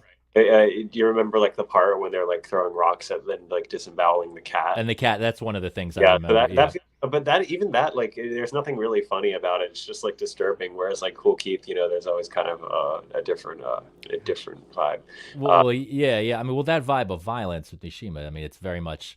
I mean, if I remember correctly, the tearing the cat's heart out is like very much like. If I remember, he's like really admiring the boy who had the stomach for that, the metal to do that, and he was like, "This is the real like the warrior. This is the alpha male of the uh, group that can do that." You know what I mean? Whereas like it's like Keith is just like it's just tearing people's heads off. It's just like yeah, yeah. completely fantastical. It's like this is Uh, ugly. Like the world's fucking funny and ridiculous. Mishima's like the least funny thing I've probably ever read. It's like no humor, right? Yeah, unfortunately, yeah, that's like the probably like my only like real reservation about him is that like I think that to be a great novelist to some extent you have to be funny and like well the thing is like there's a ridiculousness to Mishima that I think he was aware of, right? Like I don't think he's like a total outsider artist and that he didn't know it was like a little bit silly to like dress up in military uniforms and Is do that this. true? Okay, yeah. That This is something I've talked about on my show with Zach Langley Chi is very much of, I think he was right before you on the show, but like he's very much of the interpretation that like Mishima is like this like camp queer icon who was everything like nationalistic ironically. I might be crudely paraphrasing his so interpretation. he But, was just basically like Milo Yiannopoulos. Like he's not I he's mean not like he's not like James Baldwin. He's like Milo Yiannopoulos. I guess it's like an elevated kind of like highbrow like trolling as like an artistic statement, like but a so step above that. But it's like, um, yeah, that I guess like that's like meant and that's meant to contrast with like the kind of like Bronze Age pervert guy reading of him. It's just like, oh, he was like a scrawny little gay, and then he got glorious by lifting weights. And I feel like the truth is like I would probably fall somewhere in between that. Like I think he was aware of the ridiculousness of it, but like there's this like really like sincere thrust of like that there's something self-sacrificial about being willing to make yourself ridiculous for art. And Mm. that's why I think. Have you ever seen Werner Herzog eats his shoe? No. So it's like a documentary by Errol Morris, and like the premise is that Werner Herzog told Errol Morris that if he made a movie, he would eat his shoe. Um, and it was, basically like a passing remark, but he's a man of his word, and so he cooked like he did like they like rented out like some kind of like like venue, like nothing like not like a stage or anything, but it's just like it's some meeting hall basically. And then he Yo. his shoe with it's boiled with salt, and it was a shoe that he was wearing at the time that he said that. But like he's like talking. There's this one bit in that documentary where Werner Herzog is talking about how he threw himself into a cactus. And his reason for doing that was, I don't know, there were like these little people in his, like that were in like a movie that he did. And somehow like there was like, something unsafe happened and like, they were like getting hurt or whatever. Yeah, And I heard the about that. Yeah. exact circumstances, but he said like, if so and so happens, I'll throw myself into a cactus. And he's like describing this and like kind of, I don't know. I really relate to his temperament in that, like the way that he kind of like approaches that, and it's like very buffoonish, but like he's like the Yes. stoic German man, and just like I think that's like the part where like my heart just like sinks. I'm like, this is like purely like to make yourself ridiculous for art like this, to become the clown. As an aesthetic act, like there's something deeply like self-sacrificial about it, and so I think that that's how I interpret Misha. I'm very into what you're saying, man, and I wouldn't have thought of it because yeah, the idea of making yourself ridiculous as self-sacrifice for art is awesome. I wouldn't have thought that Mishima. I guess yeah. I think you probably have read more than of him than I have. But I never really got that from him. Like knowing his idea that there is something campy Mhm. about wearing the uniforms. I mean, to do all that and then to literally self-sacrifice yourself, it's like, yeah, It's like that's ridiculousness insane. is like an aesthetic value, right? The absurdity of the situation is like an aesthetic value. So it's like a sincere act of like artistic self-sacrifice, but like, we're very uncomfortable with like anything pathetic, and it having like such high stakes, I guess. Yeah, yeah, yeah, yeah. I mean, making yourself ridiculous is almost like this way of owning other people, or like it's like a self-own before people can own you. Yeah, It's like it's just like I already. It's like if someone's gonna call you ridiculous, you're like, yeah, I already covered that. That's already integrated into like the cringe is already built in. Like like I don't, yeah, you're there's not like owning me. about that in the movie, like when one of the generals like confronts Mishima, and they're like, "What, you can't do this? Like this is like this isn't 1940. This is this is they're gonna laugh at you." And he's like, Yeah, they're gonna laugh at me anyway. And so yeah, he's like kind of like preempting that. yeah, But yeah, yeah. yeah, the I guess but yeah, I think that for me, like being funny is kind of like a prerequisite to being like a good writer in some sense. Like that's why I have a hard time with German literature. Is that like the only German writer I can think of who's like funny is Nietzsche, actually. Yeah, Um, Nietzsche is funny. Absolutely. Yeah. but yeah, like I feel like I get like the appeal of like Thomas Mann, for example. But man, like that is about as unfunny as you can be, and still be like a great novelist. I think like that. Right. I just think that that's like a major liability. Yeah, yeah, yeah. I think of humor as like dissonance in music essentially. Huh. It's like the rub. It's like this erotic sort of tension, dissonance that I mean, gets like my resolved. philosophy of laughter in general, at least with like movies or whatever, is like I don't really like highbrow comedies that make you like breathe heavily, like exhale heavily through your nose, like like The Office or whatever. To me, Okay. like The Office is just like I'm like not sophisticated enough for that. That's like too art house for me, like that comedy. It's a little bit too elevated. Like for me, Really? I think that there's something so beautiful about like the rapturous joy of like just like gut laughter from like an Adam Sandler movie or like from like one of those like parody movies. Like to me, that's like almost like a limited experience. And Lim- Limit experience of the Sandler. I yeah, love it, no, man. that's literally how it feels because it's like this, like it provokes like this very like if you think it's funny, which I do a lot of the time. Like I get annoyed by like the gross out stuff, I guess. Like that never really the idea of like just like a gross thing being kind of like presented for that. I mean, I don't know. I like it when Kool Keith does like the album cover with the roaches, for example. But like, um, I guess, but that's actually funny. Like, there's a joke there, like, Yeah. Oh, yeah, yeah, yeah. whereas like, Absolutely. Yeah. just the idea of like, in some of those parody movies, like I get annoyed by just like, the farts and whatever. But Yeah. meanwhile, I think that poop is extremely funny. Like I just think that like the poop as like an object, like that just like exists in the world, and you can like throw it into different Wait, situations. wait, wait. So you said poop. Yeah, yeah, Yeah, like excrement. yeah, yeah. Because I don't that gross. It's like a normal thing. Whereas like yeah, I just feel like the farts and like that kind of stuff. Sorry, this is like I mean this is also like appropriate for the Kool Keith record, Yeah, perhaps. yeah. No, it is. It is. Well, yeah, But yeah. That's the thing. I kind mean, of like yeah. unpack my taste in like scatological. Jeez. Yeah. Well, no, I mean like poop is like I mean it is universal horror. I mean it is like Julia Kristeva's like abject. It's like abjection in its like most day-to-day form of like a thing that you have to expel. You have to make it in order to maintain who you are, you have to expel it and make this thing not you. It's like the horrifying abject not you that Oh has to yeah, yeah. that I has think to be. one of my professors at NYU said something to that effect. Like well, what's you? Like your body, right? Like everything in your body, and then it's like, well, when you go to the toilet, is that still you? Like that, Yeah. horrible about that. I just don't really find it like that.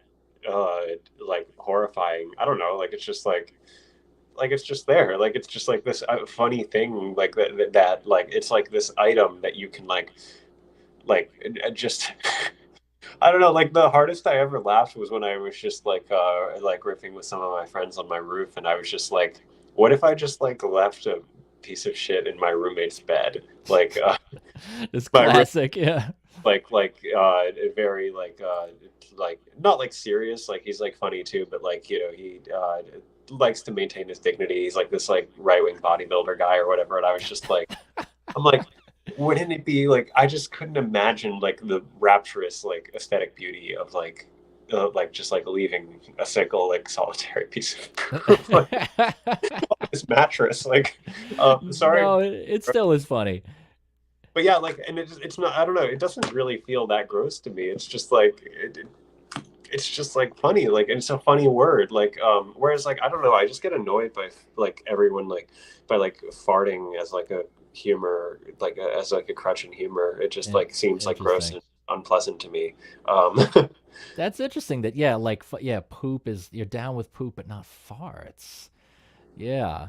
Yeah, it's like I don't know, like the poop. I don't know what the kind of like esoteric meaning of this is, but like, you know, the poop, it's like fully realized, whereas like the fart, it's like air, you know, it's like totally roll like the wind. But yeah. Also, I guess like it's like I don't know. I feel like this is like a very male thing to like be like kind of like confused and not know how to like deal with like the fact that like beautiful women also poop. Like, I know. Yeah. and like, you know, even like dead people that you admire, like, and just the fact that like that's actually out in the world too, like the excrement of like a beautiful woman, like Yeah, it's yeah. really like strange to even like contemplate for me. Like I almost don't believe it's real. I love this tangent, by the way. Absolutely Thank no regrets. We don't even have to leave. Well, yeah, it's funny because my girlfriend is always just like, why are you so uptight about like talking? Like we live together, you know, or it's like getting married. Like she's just like, just relax. And I'm just like, no, like I'm like an uptight like wasp about that stuff. You know what I mean? I'm just like, just stop talking about it. You know what I mean? Like, and but then like in other ways, I'll just talk about the most depraved, gross stuff. You know, and just say I'm all just this stuff. comments right now. What? Aniket says shit is some funny shit, no doubt. Real batai hours. Farts are anal spirits. That's a good one. Honestly, if you don't tweet that, I Yeah, it's definitely ghost. yeah. Then Aniket said, "Dude, everyone poops. Is that what you're saying? Just so we're clear. Look, I have my doubts. You know, I'm agnostic on that question, but because you know, I haven't seen it directly, I don't particularly care to. So, Well, I'm not oh so wait, much. I can't hear you. Can you hear me? I can Hold hear on. you. Can you hear me? Da da da da da da da da. Can you hear? 1 second. It's because I'm getting an incoming call. So, Oh, word. You're just blowing uh, up today, man. I love this.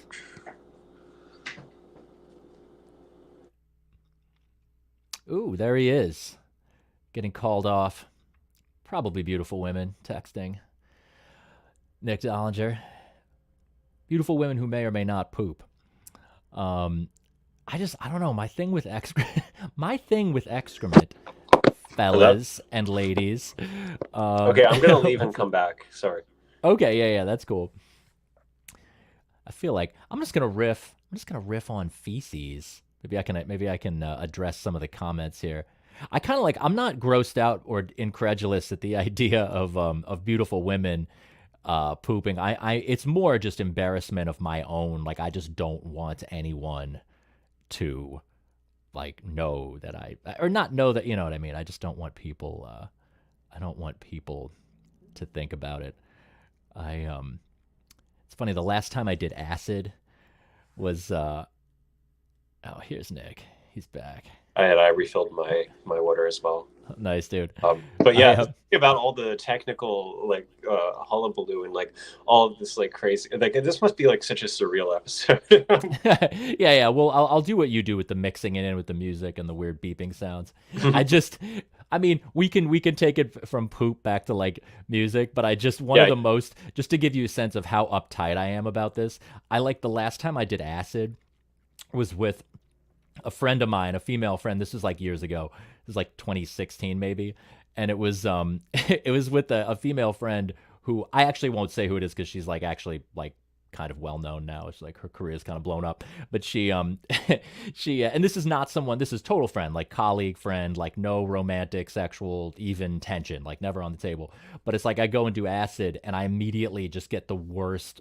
Like it's at her house, just the worst fucking diarrhea, like something from the acid it just triggered, and it was like really seriously like I had to go, and it's like her bathroom's like right in the studio apartment. So but even though there's no sexual tension, we're not trying to hook up, nothing, I just didn't want to do the diarrhea in her house just because she was a woman. Yeah. And I just held in brutal fucking like liquid feces while tripping for like 10 hours. Oh no. And you know how it is with acid. Where do you? I mean, I assume you've messed around to some extent. I don't talk about that publicly. Okay, right on. Yeah, yeah. You got your like conservative, like future politician Yeah, yeah. career to consider. Yeah. But it's No, like, yeah, Juan's got my number. In the comments, but yeah, like it. It's yeah, so well, when you do acid, it's like whatever's going on like colors the whole trip, and like it's like becomes this recurring theme. So I just had this like diarrhea like trip for like 10 hours. Like I should have just done it, dude. That's some uptight, man. That's no, it's like women are like so beautiful and like they're pure, and I'm like this like gross like kind of like hairy like creature that she doesn't deserve this. Like I know, but it's like I'm thinking to myself, it's like why just because she's a woman, I don't, like we're not trying to hook up, we're just buddies. right, right. But then I'm thinking to myself, it's like she's cute, even though I'm not trying to, even though I wasn't trying to make it happen. But I'm like, if she were an ugly female friend, would I treat her differently? Whatever. You start to like question your like gender Right. politics and shit like that. It's just like why exactly? I But mean, I kind of get the instinct that you're like talking about. I feel like I would probably feel kind of like worse about having it inside of me, like that. well, sure, yeah, Yeah, the I mean physically, but also like just like spiritually or whatever. um, but yeah, yeah. yeah, I get you kind of like get stuck in like those loops or like like certain like trains of thought that just kind of overwhelm your critical faculties. Yeah, yeah, Uh, yeah, yeah. and Especially like I don't psychic. Yeah, I also feel weird about just like acknowledging the fact that I'm someone who has like these processes because I'm like I don't know I don't want it to like take away from my potential as like and like alt lit sex symbol or something, so I like alt lit sex symbol. I feel like you're aware of your powers, and I think you know where you're going, man. oh thank you. I think you've I got like the yeah, I'm yeah, inspired by Mishima, like in the way that he's like a guy, he's kind of like a Ken doll, and how he like puts on like different uniforms and like yeah. Yes, different, like costumes, and so like there's like astronaut Ken, there's like right. sailor Ken, and like Yeah. in his case, like one of his many hats, other than like having a fascist militia, and being like a writer, and being a socialite, and was being like a movie star, and I really like that. I like Yeah. that of like him, like, and they're like crummy like Yakuza movies for all I know, but like just I haven't seen the movies he's in. I'd love to, but it just the idea of like you know pushing yourself as a movie star, even in this kind of like debased way, it sounds cool to me. Yeah, yeah, yeah. I guess I mean if Mishima had all these many hats or costumes like a Ken doll. I mean, Kool Keith has that. It's to some extent, right? Sort of Mr. Potato Head vibe, or Ken doll is more the Yeah, yeah. that's more the metaphor And it's comparison. weird because like I actually think that men in general like don't really do as well wearing costumes, right? Like that it's there's something very debased about like a man like taking on a role that he doesn't actually embody, and like dressing up as something in a way that like women can like much more easily like adapt to. But Yeah, well, I think yeah, it's traditionally coded as feminine to sort of surfaces are coded as feminine to deal like with to deal with the superficial. hmm, Yeah, like campaign managers like are always saying like you shouldn't like you should try to avoid at any cost like having your like politician in a hat. When a politician wears a hat, right? Like, and like, it's happened before, like the most famously like the Mondale like tank video, where they had like Walter Mondale like riding in a tank. He's wearing like a helmet. He looks like very small and goofy, but Yep, like yep. like him like kind of like dressing up in this role, like there's something ridiculous about it, I guess.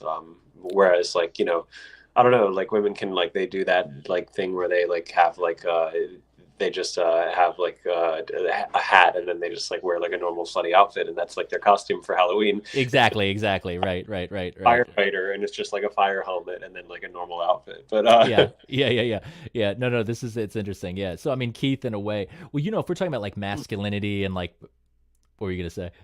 oh no, I just realized like that actually does kind of fit like with Kool Keith because he's trying like the different personas, Yeah, yeah, yeah. That was my like next. hats per se, but like they're I mean maybe Well, wigs. I mean, Black Elvis. He's like, I got my wig on. You can't. oh yeah, that He's bizarre like plastic wig that he has like yeah. that to me is like so quintessentially Kool Keith because it Oh is. yeah, yeah. He's like one of those lines in that. Yeah, he's like, I got my shades on. You can't tell me I'm not in space. Like, but yeah. Well, I mean, Keith is very he's not only is he unconcerned, but he seems somewhat, critical and mocks like macho stuff. Like he's really like machismo. I mean, there's all the violence, like, oh, I'm a violent, but it's cartoonish. And I mean, a lot of the time he's like, I don't know, there's one of these, I don't think it's on Dr. Doom, but one of these things where he's like, oh, you hired, he's like, there's like an intro. He's like, you hired girls to grab you in your video. Very macho. Like, he's like, That's do you know that one song? This is like from one of his like not so good albums, like but like earlier in his career. But it's like he has that song "I Don't Believe You." oh, dude, it's amazing, dude. Matthew, that record is great. I love Oh, Matthew. really? Yeah, oh yeah, Maybe I need to like re-listen to it because that was like one of the first Kool Keith albums that I listened to because I wanted to get into him, but there wasn't a lot of stuff on whatever streaming platform I was using at the time, and yeah, I haven't really listened to it much since then. But I loved I Don't Believe You, like yeah, yeah. Well, that's the thing. I mean, it's just calling out lies, and I mean, well, Matthew's so amazing because the production is just like harebrained. Like, I don't think he had like a co-producer on that. I think it's just yeah, him. So it's just that's like like totally like outsider, I guess, and so yeah, there's an outsider element. I mean, did you know? Was that it's a little abrasive because of that. But yeah, I should really give that another listen. it's So highly of it. dude? Matthew sold 1 million copies, dude. 1 million CDs of Matthew were sold. Wait, really? Yeah. I just saw Anakin said Mishima never shat in his life, no doubt. Sorry to get back to that, but I just had to. Yeah. But yeah, that's crazy. Wait, I didn't realize that was a hit, like at all. I didn't either, man, but it's like, I mean, he put it out on his own label, Funky Ass Records. It has a ridiculous cover that looks like it was just like, I don't even know what. And yeah, a He's million like wearing copies, a man. fuzzy hat or whatever, and Yeah. yeah, He's at a payphone just like I miss that. dialing. I miss the. I mean, that's like when I was like a toddler, but like Yeah. I'm nostalgic for a place I've never been about it, like Yeah. like the Cameron like era of hip hop fashion. Yeah, like Coke rap. It's funny. Yeah. My memory of Matthew is I was in college and I was like rushing to get to a rehearsal in New York, and I lost control of my car and got and spun around a bunch of times and came to a stop facing the opposite direction on I-95 with like oncoming traffic coming at me while I was like listening to like Extravagant Traveler, Puerto Rico, Yeah, and it's just like, and I've got like a lap full of iced tea and I'm just like, fuck, like, yeah. yeah, it's scary. Yeah. But man, you know what here's a theme, okay? And this sort of ties in with us talking about poop to some extent. Is that one of the main themes that I'm hearing on that record, man, is smell. Like he keeps talking about just like being discovered, like people finding out that the murderer gets caught because of the smell Yeah. of the corpses, you know there's just something about and when he's humiliating all the whack MCs and just like calling people out, he's always talking about you know, he talks about people shitting themselves in like your diapers, and like that kind of stuff, like, and stuff about like women's bodies and smells. Like there's uh there's something about smells and like truth, Mhm. Well, you I know. think that that's part of why think of this as such a quintessentially New York record is that like everyone talks about like New York and like the smells. And people complain. I get annoyed when people complain about like, oh, the subway station smelled like piss. It's like there's nothing like that's why you're here. Like there's like Oh yeah. it's such like a joy, like jouissance in like step the subway station and everything being like filthy and like just like kind of like having to walk through that and bask in the smells. Like that's like so that's like ecstasy, Big time, big time. Chinatown in the summer, dude. You Yeah, can't. It's amazing. it's great. Like, and yeah, so people like they're like everyone's like some kind of like prissy like old lady about like, oh, the subway smells so gross. Like, I don't know if this is just me, but like I feel like people around me like are complaining more recently, like Yeah, about the yeah. weather or like about like smells or like it just like noise, whatever. Like people are like weirdly like intolerant of like minor annoyances in life. Yeah. Well, you know what I noticed with like like transplants to New York. No offense. I mean, Mhm. the Right, right. transplants are the lifeblood of are half of the lifeblood of New York. So Yeah. but there is a thing with like younger like people who move to New York. Yeah, I think they complain too much about stuff like that, Mhm. but they're under um but they like love to conversely show how unafraid they are of crime. It's like they're like complaining about the smells, but they love to be like, oh, I don't know, I moved to East New York. I don't know, it's like a family neighborhood. It's like, bro, it's like if you're from New York, it's like the opposite. It's like I Yeah. love Chinatown in the summer. I love the piss. Uh-huh. I've got eyes in the back of my head. Uh-huh. I know that people are going to come at me and rob me. It's like You grew up here in like a somewhat different era, not that long ago, but like like probably like more so like in the 90s, like in the tail end of like the crime wave, right? Yeah. I mean, I grew up on the Upper East Side, so it's like very, very nice kind of, affluent neighborhood. Yeah. But early 90s We're when is still when like I the case of like the Central Park jogger, like which wouldn't have been too far from that, right? So that it was like about, yeah, it's like 7 blocks from where I lived. Yeah. Yeah. And yeah, so like early 90s New York when I first started walking around the city by myself, taking the subway, that was definitely like crack vials underfoot, even I in would the say nice parts. like it takes a lot to like make me feel unsafe in a neighborhood. Like I don't know. I did like last summer. Me and my friend, we walked from the East Village up the Esplanade on the or the East River across the big bridge on like towards like the Upper East Side. What's it called? The Queensboro Bridge. Well, Down there's you mean all the way up in like the 96th or whatever. You're talking about the maybe Triborough Bridge? it like connects you to like Roosevelt Island or like it doesn't like it goes over Roosevelt Island and Oh, then it's right, but like the bridge projects. Yeah, but yeah. we walked from there and then from there to Breezy Point in the Rockaways. Oh, And wow. so we covered a lot of ground and like I didn't really feel like unsafe in any of those neighborhoods. Like some of them like had like uh, definitely like I guess like there was like places with a lot of trash and like stuff and but like I have to say though I had to a couple of months ago my car got towed and I had to pick it up in East New York and that was like probably like the first time I've been here that I was just like okay like I am like actually like a little bit on edge here. Dude, you should absolutely be on. Dude, you should be on edge everywhere. This is like I don't. It's Yeah, like I don't know. I went for a yeah job interview. Oh, I don't know. Like I was just like I got off the train and there was like this beautiful like hotep house in East New York that it was like decked out like all the colors of like the Ethiopian flag, and it had like Nubian lions and Stars of David, and like it was I just love that shit. a beautiful hotep house. I would have taken a picture of it, but I was like I said, I was on guard. Like I didn't want to like Yeah, yeah, yeah. Well, hoteps won't hurt you. They'll just cast like magic spells on you or whatever. I mean, right, it's right. like I that's more. would dwell, too long.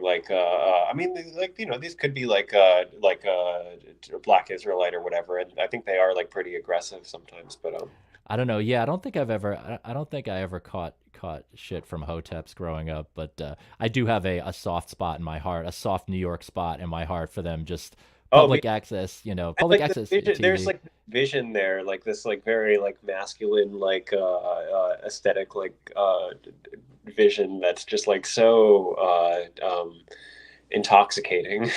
Yeah, yeah, yeah. I mean, Kool Keith definitely doesn't seem to have any hotep in him. Wu Tang are hoteps. I mean, pretty Really? much. Like, well, they're part of this. See, this is stuff. I sometimes it's like, whoa, should I even, like say so? Is it like to a cult? Like it's like Candyman or something? You say the word, but like, what is it? There's like the 3% or 5%ers. The 5% is like the subsect of the Nation of Islam that are like, uh, I don't know what they are. They're like more extreme or more.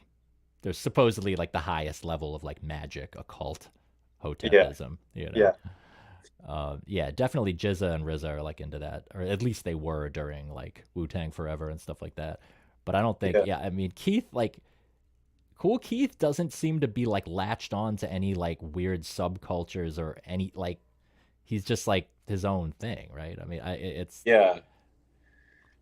Yeah, I guess that it would be hard to like place him in anything. I mean, like maybe you could say like Afrofuturist stuff because of like being in space, but it's definitely like not like presented like the way that say like Parliament did it. Or I don't know. Maybe you could argue that there's like a thread of continuity from like Parliament Funkadelic to Kool Keith. Oh, that's probably like that might be my second favorite album by him, is the Lost in Space record, yeah, yeah, yeah, yeah. It's great, or dude. probably Exile, but yeah. You're totally right about him having the Afrofuturist vibe. I actually just when you said that, I was like, nope, that's actually totally it. Oh, Um, or I don't know if it's I wouldn't say it's necessarily but like the thing subconscious on his part, but Sun Ra. I mean, it comes like really going back to Sun Ra. liberatory about it, right? It's about like envisioning like a future like in outer space that's not tainted by racism or whatever. And like Kool Keith, I don't really get that vibe from him. That like it's like this is our Noah's Ark or whatever. For Black people, I think it's literally like he just thinks that space is cool, and like I think that it probably is influenced by that Afrofuturism, but I don't know if do you think that like the kind of the structure or like the what's the word, like the kind of ethos of it is really present, or do you think it's a little bit more an arbitrary affectation? Well, this is interesting. It definitely lacks the idealism of the Afrofuturist thing, and it kind of actually lacks the sort of black, like it being about blackness vibe, Hmm. but it has in common that vibe of rejecting the world by saying I'm not from here. Yeah, You that's know what what I mean? yeah, by him like being like, I don't think he ever says he's like an alien per se, right? But I think no, no, no, Dr. Octagonacologist. I was born on Jupiter, Earth oh, people. I right, was yeah, born yeah, on yeah. yeah, that's true. So yeah, that's like yeah, it's more of like a personal kind of like feeling of alienation rather than Yeah, a communal vision of like Black people living in peace in the cosmos. yeah, yeah. It's like it's sort of more self directed or self centered. Like I mean, to be well, like looking at the bullshit in the industry and having this utter contempt for just the lies and just the plastic house of mirrors, clown Yeah, world. I mean, essentially, he's talking about clown world, yeah, and to be like, I feel so alienated from this that I'm just not even from Earth. Like I just like I'm not like you in any way, yeah, yeah. fundamental. So I kind of but yeah, it doesn't have the Afro right, but it's not futuristic in the sense of idealistic. Like we will have a better uh, a Right. better world. Yeah, that's so interesting. Yeah, what is it? Lost in Space, Black Elvis is like the name of the proper name of that record, right? Oh yeah, yeah, yeah, yeah. Yeah. That's great. Yeah, that's the one where he's like, "You can't tell me I'm not in space." It's like, Yeah, yeah. yeah, yeah. He could, yeah. Did you ever listen to that album he did with like the Japanese band? No, That was what probably my band? favorite. Like really, like I think like the most recent like Kool Keith album that's actually like really good. That stands out for being high quality. Yeah, it seems like it gave him like fresh and I think it was just like a Japanese like band and they were like big fans of him and like somehow this like very strange like experimental rock kind of album featuring Kool Keith just actually like happened. It has a weird name too. It's like 54 or something like What's the band? what is the band? Ah, there, he's dead. Or I mean, he'll come back to life, but uh, the phone probably died. See, I'm like when Nick says when Nick's talking about a Japanese rock band collaborating with Kool Keith, my first thought was the Boredoms, which seemed like just surrealism wise. It's kind of as resonant with Kool Keith, but I would have heard of it if it were the Boredoms. Uh, Anacat says Afro Oh, I didn't realize I situation. went away when I did that. Oh yeah, yeah, yeah. Oh Dude, shit, I check it can't out. hear you now. Hold on. Dude, we're talking about. Oh, sorry. Uh, I don't know. Somehow these technical difficulties aren't totally killing me today. I don't know why. Because I know how to do crowd work. I'm in showbiz. Let's see. I'm back. Back to it. Sorry Yeah. about all these technical problems. Nah, man. I mean, neither of us, dude. I mean, it's many. You have to be so deep in like the game before you have like some Joe Rogan studio where like, Yeah, yeah. like Jamie is pulling up like Kool Keith like research on the screen.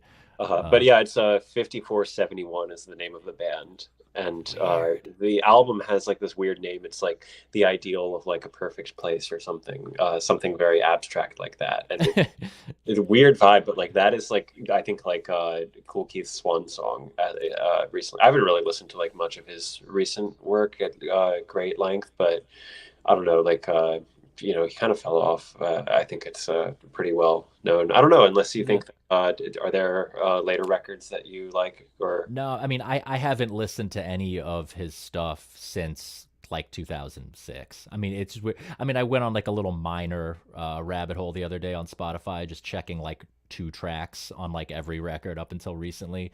uh, It all sounded fine, but it is weird how like Doctor Doom is just this hugely important record to me, and I know almost every word on it, yeah.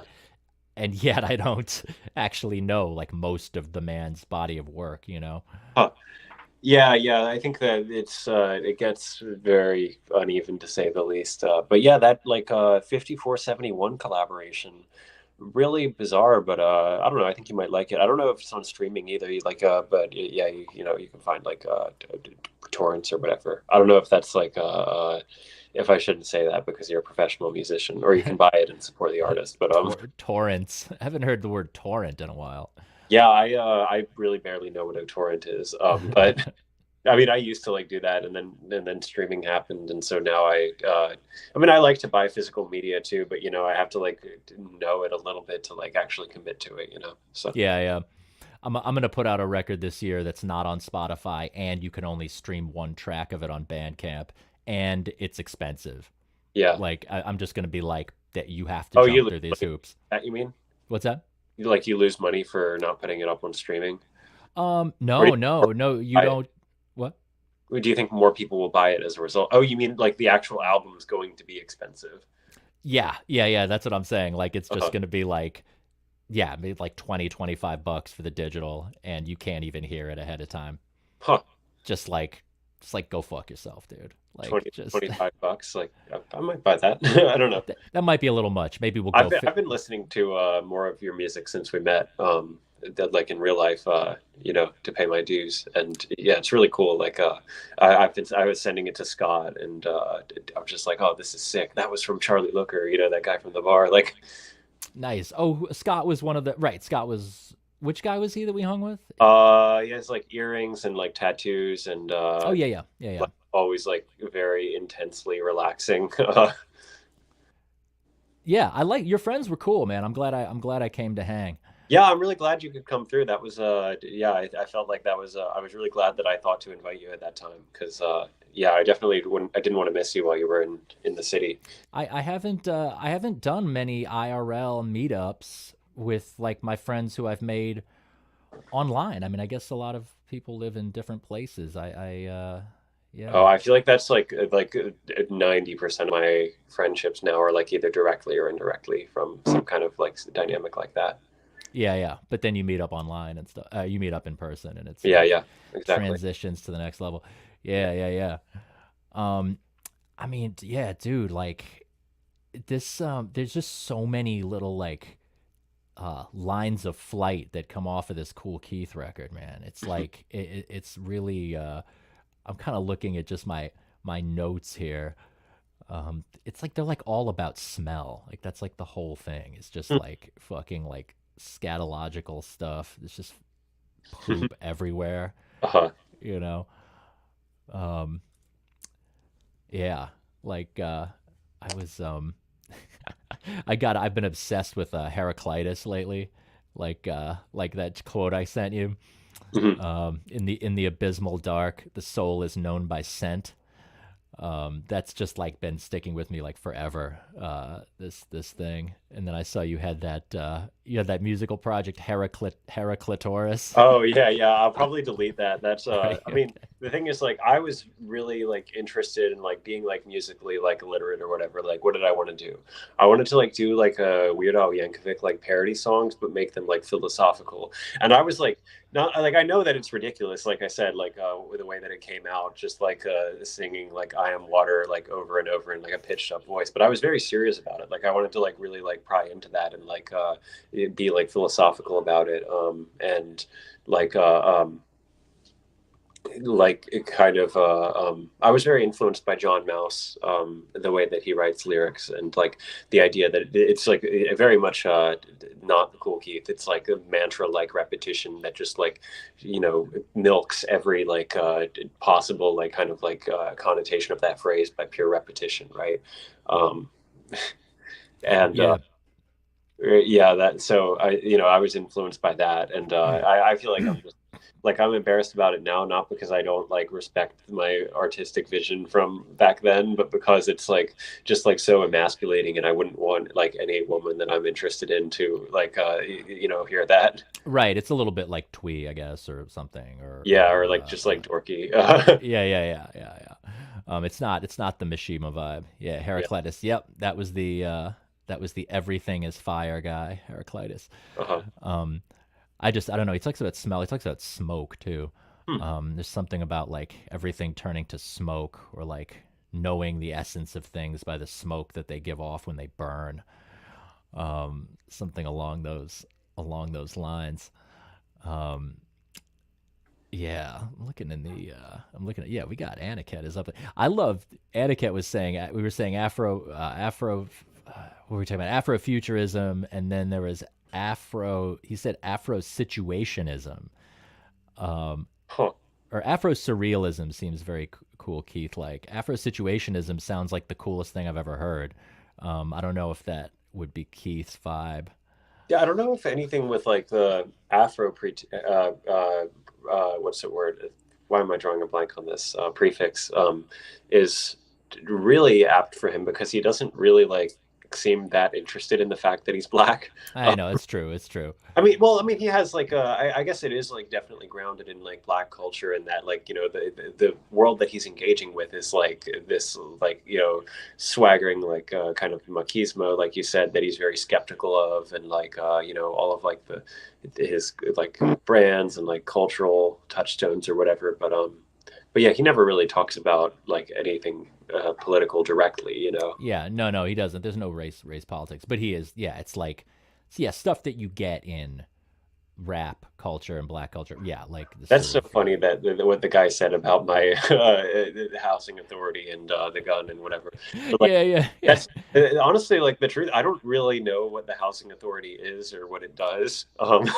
Well, it's the projects. I mean, that's what it is. Oh, okay, okay, Yeah, yeah. yeah. That's the But people so who like, run the projects. Yeah. got it. Yeah, yeah. I just thought like, is that like an agency or something that like manages like houses? But yeah, that okay, that makes sense. It might also be the I'd say let us know in the comments, but I think I could socioeconomically like not go out on a limb and assume that probably most of these cats did not grow up in the project. But if you did, explain what the housing authority is. I'm not sure if it may also be the organization that helps you interface with there helps you get into the projects or whatever gets you low income housing. Mhm. Yeah, not totally sure. But yeah, the guy in the Facebook thing, he wasn't like, oh, what are you having this like right wing guy on or whatever, it's whatever. I mean, trashing libs also doesn't mean you're like a hardcore rightist. I mean, it just means you have two brain cells that connect, It's like, I mean, Also, basically. all of that's my brother's swag. That's his coffee mug and his gun. I wish it was mine. I wish I could channel that energy. But yeah, that's the irony of it is that it's like basically me dressing up as my brother, who's like a full conservative. Like Oh, okay. he actually used. I'm very proud of him because he used to be kind of famous on like conservative TikTok. Um, and like making like Biden cringe videos. Right. And it's funny. Like his stuff was really funny. I don't think he does like the Republican TikToks as much anymore. But yeah, he's like a much more like kind of like what's the word? Like a typical like middle American vibe than I am. Right. Yeah, I wore my in honor of your gun picture. I mean, I'm kind of a poser when it comes to guns because like I love them whenever I get a chance to shoot them, which is not that Mhm. often. But I just like I don't have any guns, and since I've been in LA, we've been like, dude, we gotta like tool up over here. But it's like we still haven't. But I wore my in honor of our thing. I wore my Wage Peace shirt. Just like Oh wait, what's that? it's just like some it's just like some silly. Well, actually, I don't think it's silly. It's actually kind of cool. But yeah, like wage peace, but it's like peace. Oh Um, yeah. yeah. It's got a I this is yes. oh, I didn't see the gun on it. Okay. Yeah. Wage peace. It's got like Like an some assault rifle on it. I've never listened to them. This was this I just got this shirt from what is it? A friend gave me her ex-boyfriend's shirt. But and so yeah, that's but I don't know who this artist is or even Wait. The same shirt? the shirt that I'm wearing right now. Oh, the shirt that you're wearing right now. Yeah. What's on that? Is that some? It says what?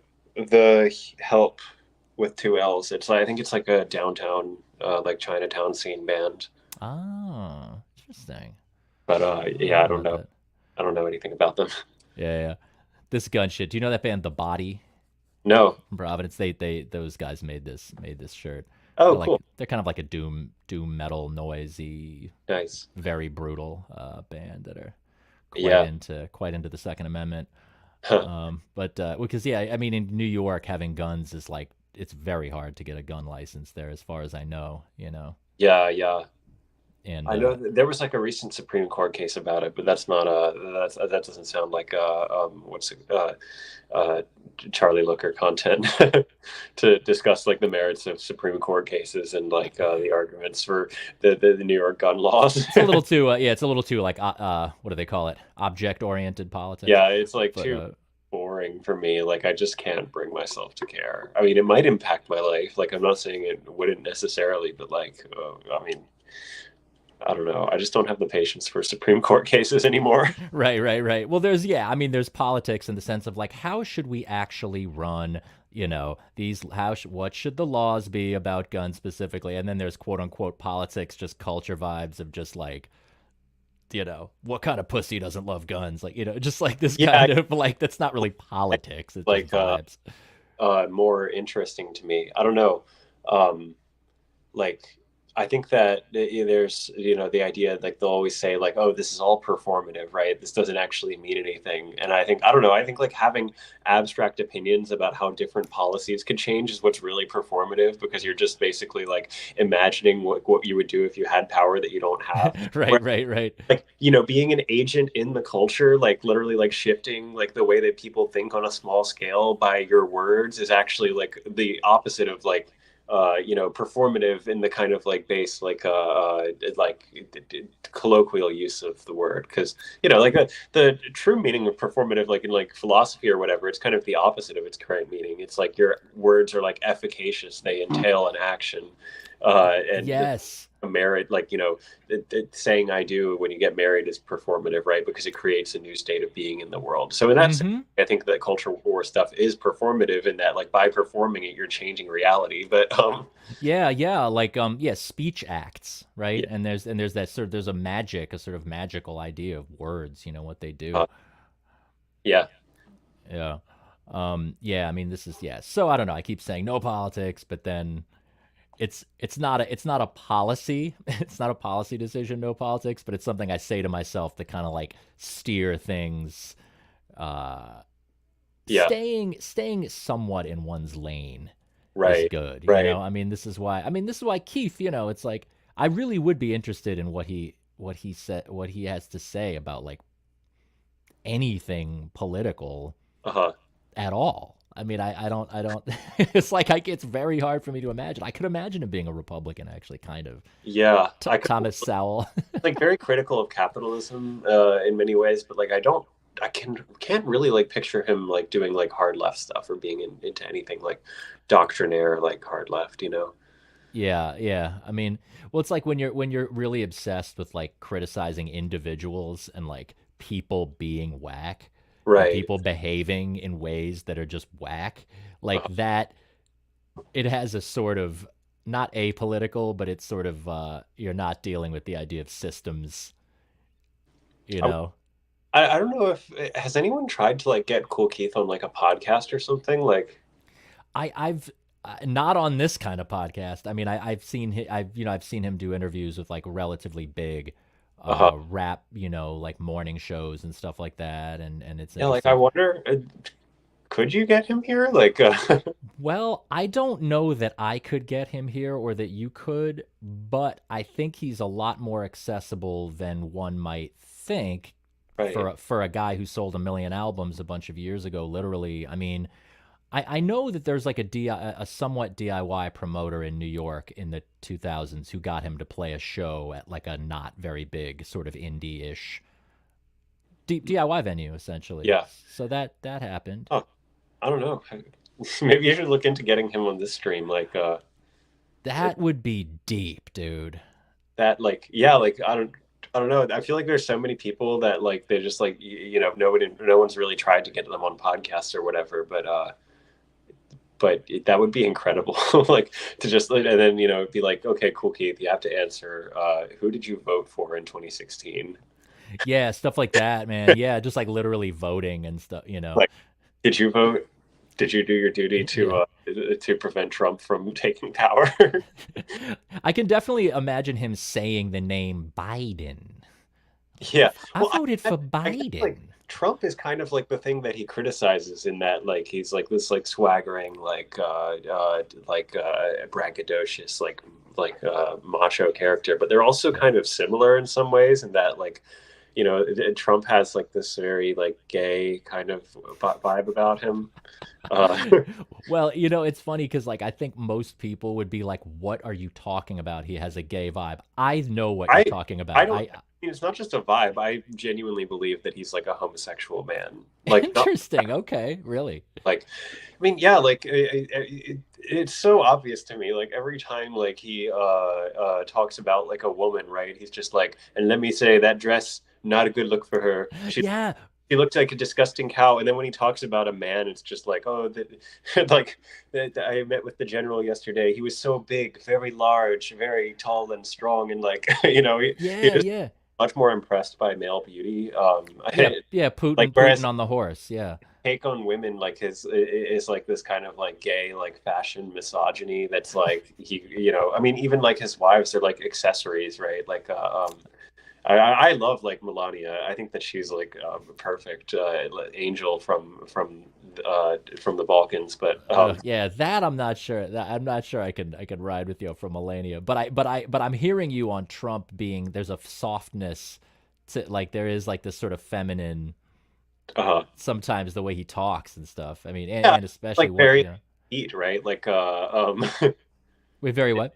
he's very effete. Like he looks like he wouldn't want to like break a nail. Like Yeah. that I think that I don't mean this in like some kind of like dirtbag left, like oh like it's so ridiculous. Like I think that's what makes him powerful is like channeling like that like gay man's like the frustrated like creative tension of like the repressed homosexual and like putting that energy into his public persona. Yeah, yeah. Yeah, the when my when Barrett Avner from Contain was on this the stream like years ago, 2 years ago now. Well, I didn't He's know on this. Yeah, it was like the very first one before he was even doing or it was like Contain had like just started or whatever. But Wow. he said that yeah, listen, it was a great podcast. It went great. He said something. He was making the point that Trump is the first trans president, and I was like, I can't remember how he justified that, but it was some like wildly circuitous, like really brilliant route of reasoning I that laughed so hard on the episode of Contain with Ariel Pink and Jack from the Perfume Nationalist, where he says that well, Ronald Reagan was a hermaphrodite, and then Jack's like, "Wait, why are you saying that?" And he's like, "Well, just look at those cheekbones." yeah, that's bitchy gay style. That's Yeah. definitely classic bitchy gay guy vibe. Um, but yeah, I mean, cool. Well, Keith, his vibe with masculinity, like, what is it? He's not like, I mean, he's not into being macho, but when he calls out, when he calls out whack MCs, he calls them like faggots and uses a kind of homophobic slurs, to sort of put them down. You know what? Speaking of perfume nationalism, I think there's one line on No Chorus where he says that he has MCs wearing Avon, right? Yeah, he does. Is What Avon is a scent? Avon is like basically like what like it's like this like mass market like kind of like line of perfumes. Yeah, they make perfumes. It's like Right.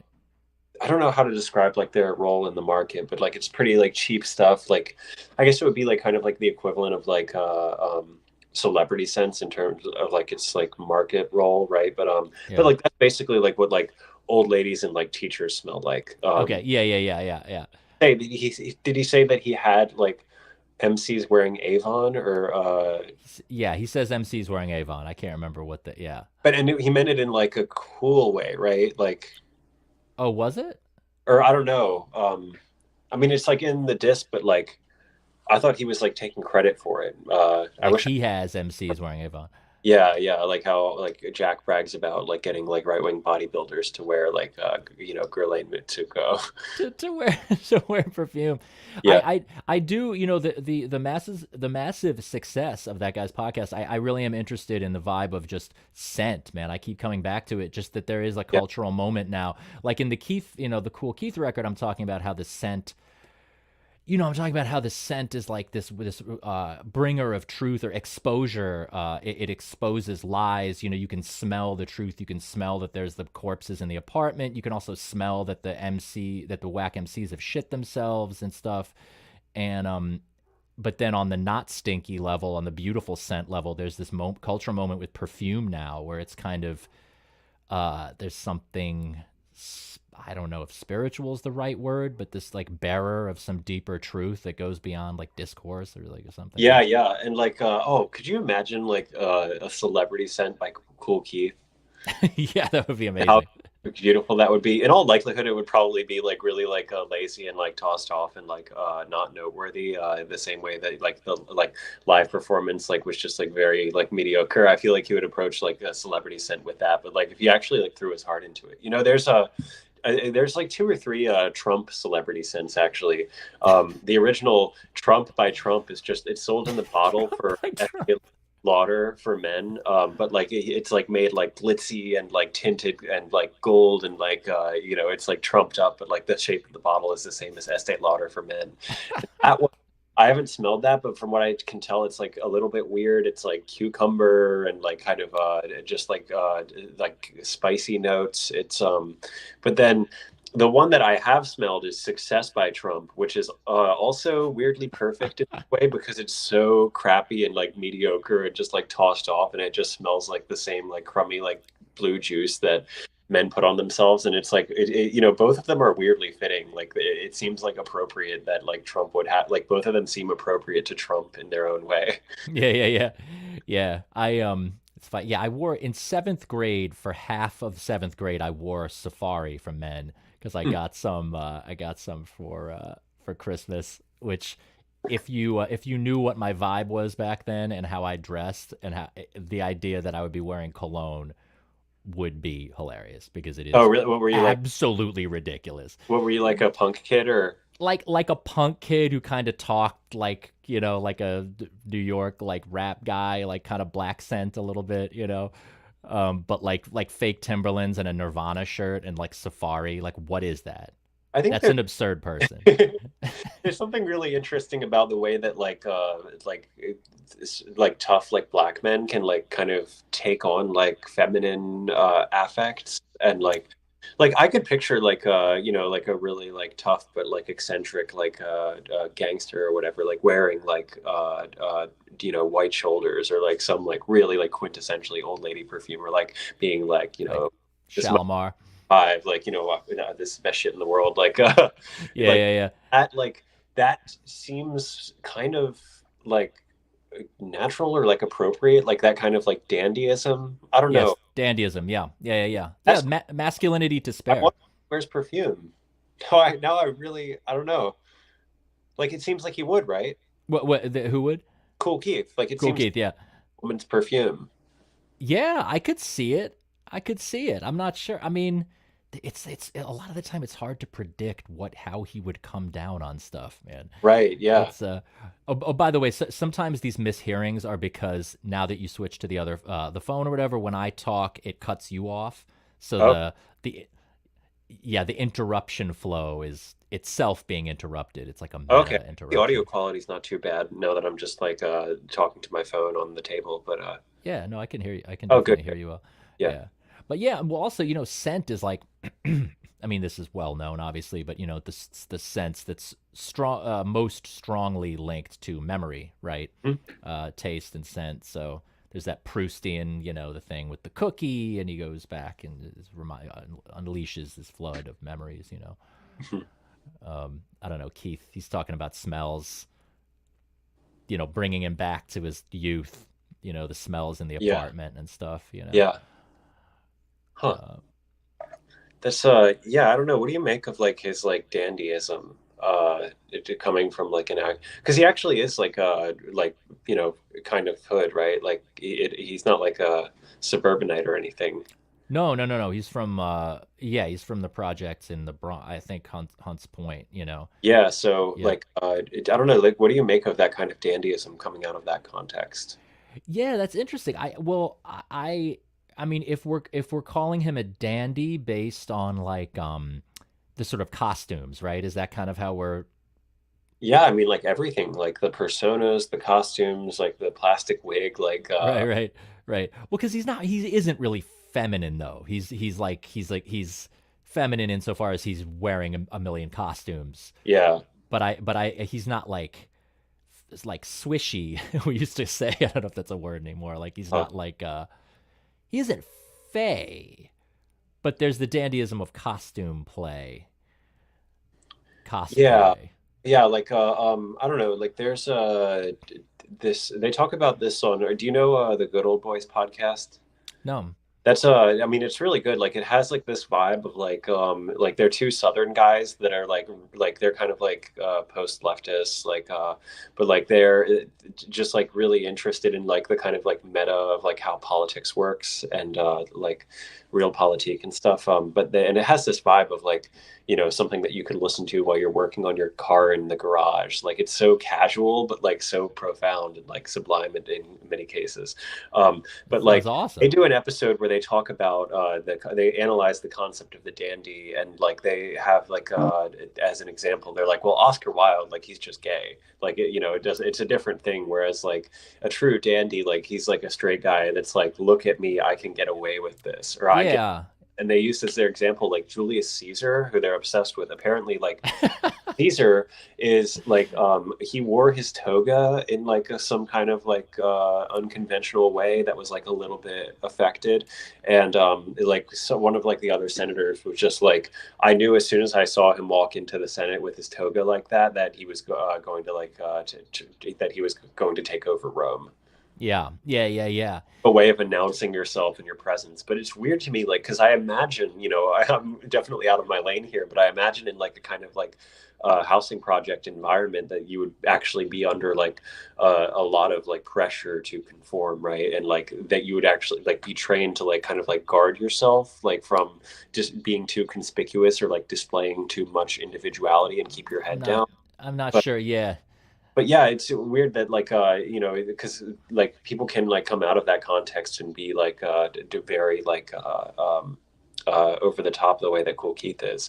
I mean, even I mean that's also part of the era too, right? Like that like Cameron was like going around in like fuzzy pink like huge coats and like Yeah. I just Velour was yeah, a. velour like juicy couture like Yeah. Yeah. Yeah. Yeah. What happened? There were those yeah, those fur coats that were like really big. I would see them in New York, with like, yeah, like with like black dudes from Brooklyn and stuff would be wearing those like those like really fuzzy like Dr. Seuss looking like yeah. coats, and like this was like 2000 like 10 or something. I don't know, Yeah, but that's like I wasn't around for that, but yeah, that's glorious to me. I think, you know what I think, that when I think about his if we're gonna call it dandyism or just his cosplay vibe, either however you want to look at it, I mean comic books definitely are like a jumping off point, I think, for a lot of people. I don't know, people who are into like rap and skate culture. I don't know how into skate culture Kool Keith is, but people who are coming out of rap but are like into kind of nerd like Yeah, I persona vibes. Like the Wu Tang are into like comic the books, you know. mid 2010s, like a kind of flowering of that, right? Or like early 2010s too. You mean like Odd Future type Yeah, yeah, vibes? Yeah, exactly. Um, yeah, yeah. There's that yeah, comic I book. do like Yeah, a kind of like alt rap renaissance, and like people got like a lot less, I think, like self conscious or like self serious about like you know, I don't think that people really like this thing like that you should be embarrassed to like listen to Childish Gambino because he's like a suburbanite. Like that doesn't really, that's not really a thing anymore. Whereas that was something that they talked about with Kanye, like when he came out, because he's like middle class and like suburban and like doesn't present himself as being super hard. yeah, yeah, yeah, yeah. No, absolutely. Yeah, he's like the first guy to make it okay to be a rapper and be neurotic. You know, to have like weird, like you know, Woody Allen ish, Like like self I think referent. of Notorious B.I.G. as like quintessentially neurotic in like a very like New York way, and that he's Really? always stressed out about something, right? Right. Like he's always under pressure, and that's like you know, his defining characteristic. It's like you know, as opposed to like Dr. Dre and Snoop Dogg, like they sound like they're just like, you know, sitting around smoking weed. Like Right, right, right, right. True, true, yeah, Biggie true. like has like that intense intensity, and like you know, he's always like fretting about something. Right, true. Yeah, I mean like the Suicide song too. But Yeah. but I mean Kanye took it though to the level of what neuroticism, in the sense of like this sort of like that early stuff where he's just like, yeah, I love my diamonds because it's bling, but like they come from Sierra Leone, and there's these like ethical issues, and like, you know, I think it is conflicts with my Christianity because like I'm also into being like sleeping with all these women, you know, this kind of like, look at the Yeah. contradictions I wrestle with on my self identity and ethics. Like, I mean, he's kind of since then. I think he just kind of went full like cocaine monster like mode I or think that whatever. Like, he kind of he has that like in his early career, like there's kind of that sense that he's leaning more towards like the conscious rap camp. yes, he was absolutely, yeah, I mean, he talks about like being a backpacker, right? So yeah. First rapper with a Benz and a backpack. yeah, That's one of his lines that he bridged those yeah, and words. like he was collaborating with Lupe Fiasco. So I feel like that's not that all too extraordinary in that context, but yeah, I don't know. I just think that the way that he developed is like so interesting into like there's like I think like around like after like his third album, he just like stopped sounding like human in a way, And like his Yeah. stuff, he's kind of getting back to that. He comes off much more vulnerable and um Well, like by way of Christianity to some extent. I mean, yeah, but even before that, like with that like 20-minute album that he did, Yay, a few years ago, oh right? god, it's so weird. Yeah. Or even like the Life of Pablo is like my favorite, and I feel like that's him kind of like weaning off of like the God stuff, and not like being into Jesus, but like thinking like the whole I am a God stuff. That's one of my favorite tracks. Is I Am a Oh yeah, God. me too. I love That Jesus. is, yeah, Jesus is incredible. Jesus is like, I mean, yeah, that's just some like noise, like aggro. And like That I mean, noise is so good. Like that sound that like opens like the album on site. that like just like the distortion or whatever like that to me is like just like beautiful noise like no noise that I've made for the beautiful toilet has ever sounded like that rich and textured, I think. Yeah, yeah, yeah, yeah. I mean, it's yeah, he really broke the bounds with that.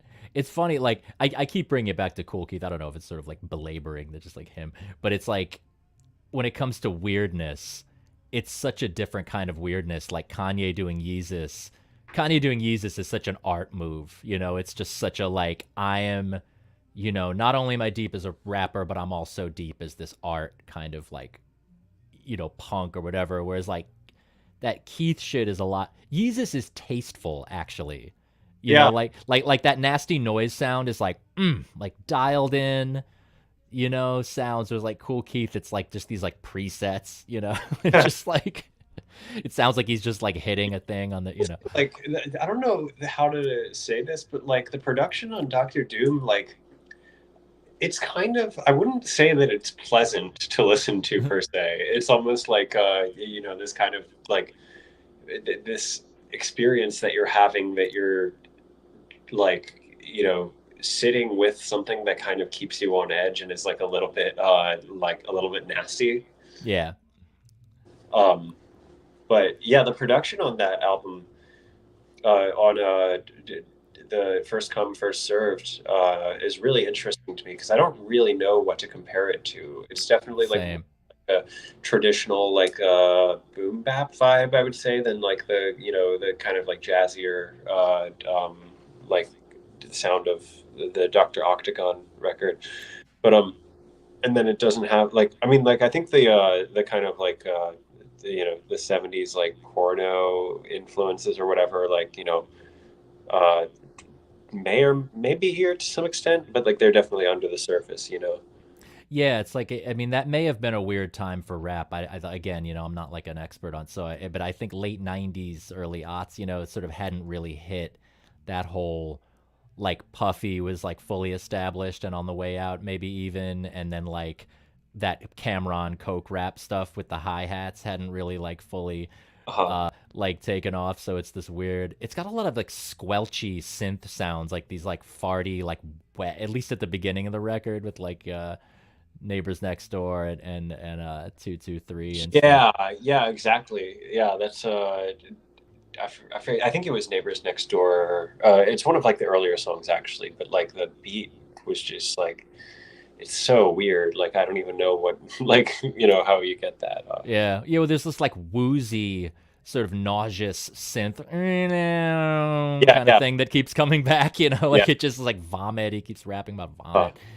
Um, well, you know what is like a point of reference for the record that like we haven't talked about because like I'm not like super up on it, but I mean the cover of that record and probably a lot of the hater stuff on it is a direct takeoff of Master P. and that whole thing. I mean, do you remember Yeah, Master yeah. P? Uh-huh. Yeah. I mean, that stuff sucked, right? Unless I'm, I mean, or am I misremembering it? I remember it being like the worst shit. Like, Yeah, it's like kind of tossed off, yeah, like I never hear anyone like from like for like 4 years, he was just this guy on MTV and he had a whole crew, right? Yeah. And people knew the songs and it was on the radio, and then it's just like you don't hear about him in the history of rap at all. He made tons of fucking money. Like, I don't know. Like, Yeah, like there's like there's probably like a lot of stuff that's like very influential that's like very hard to listen to in hip hop, like you know um like some of the bounce stuff I would say is like pretty bad. And like the Miami rap from like the 80s, just like the, I mean, like that's like also like really gross and like sexual, but like in a much more in a much less fully realized form than this, I would say. yeah, I'm not sure. I think I don't know that stuff. I think I've heard of it, but just yeah, What do you, hyper. what do you make of like the primacy of sexuality in like Kool Keith? Because like there's nothing really like erotic about his music. Yes, I know.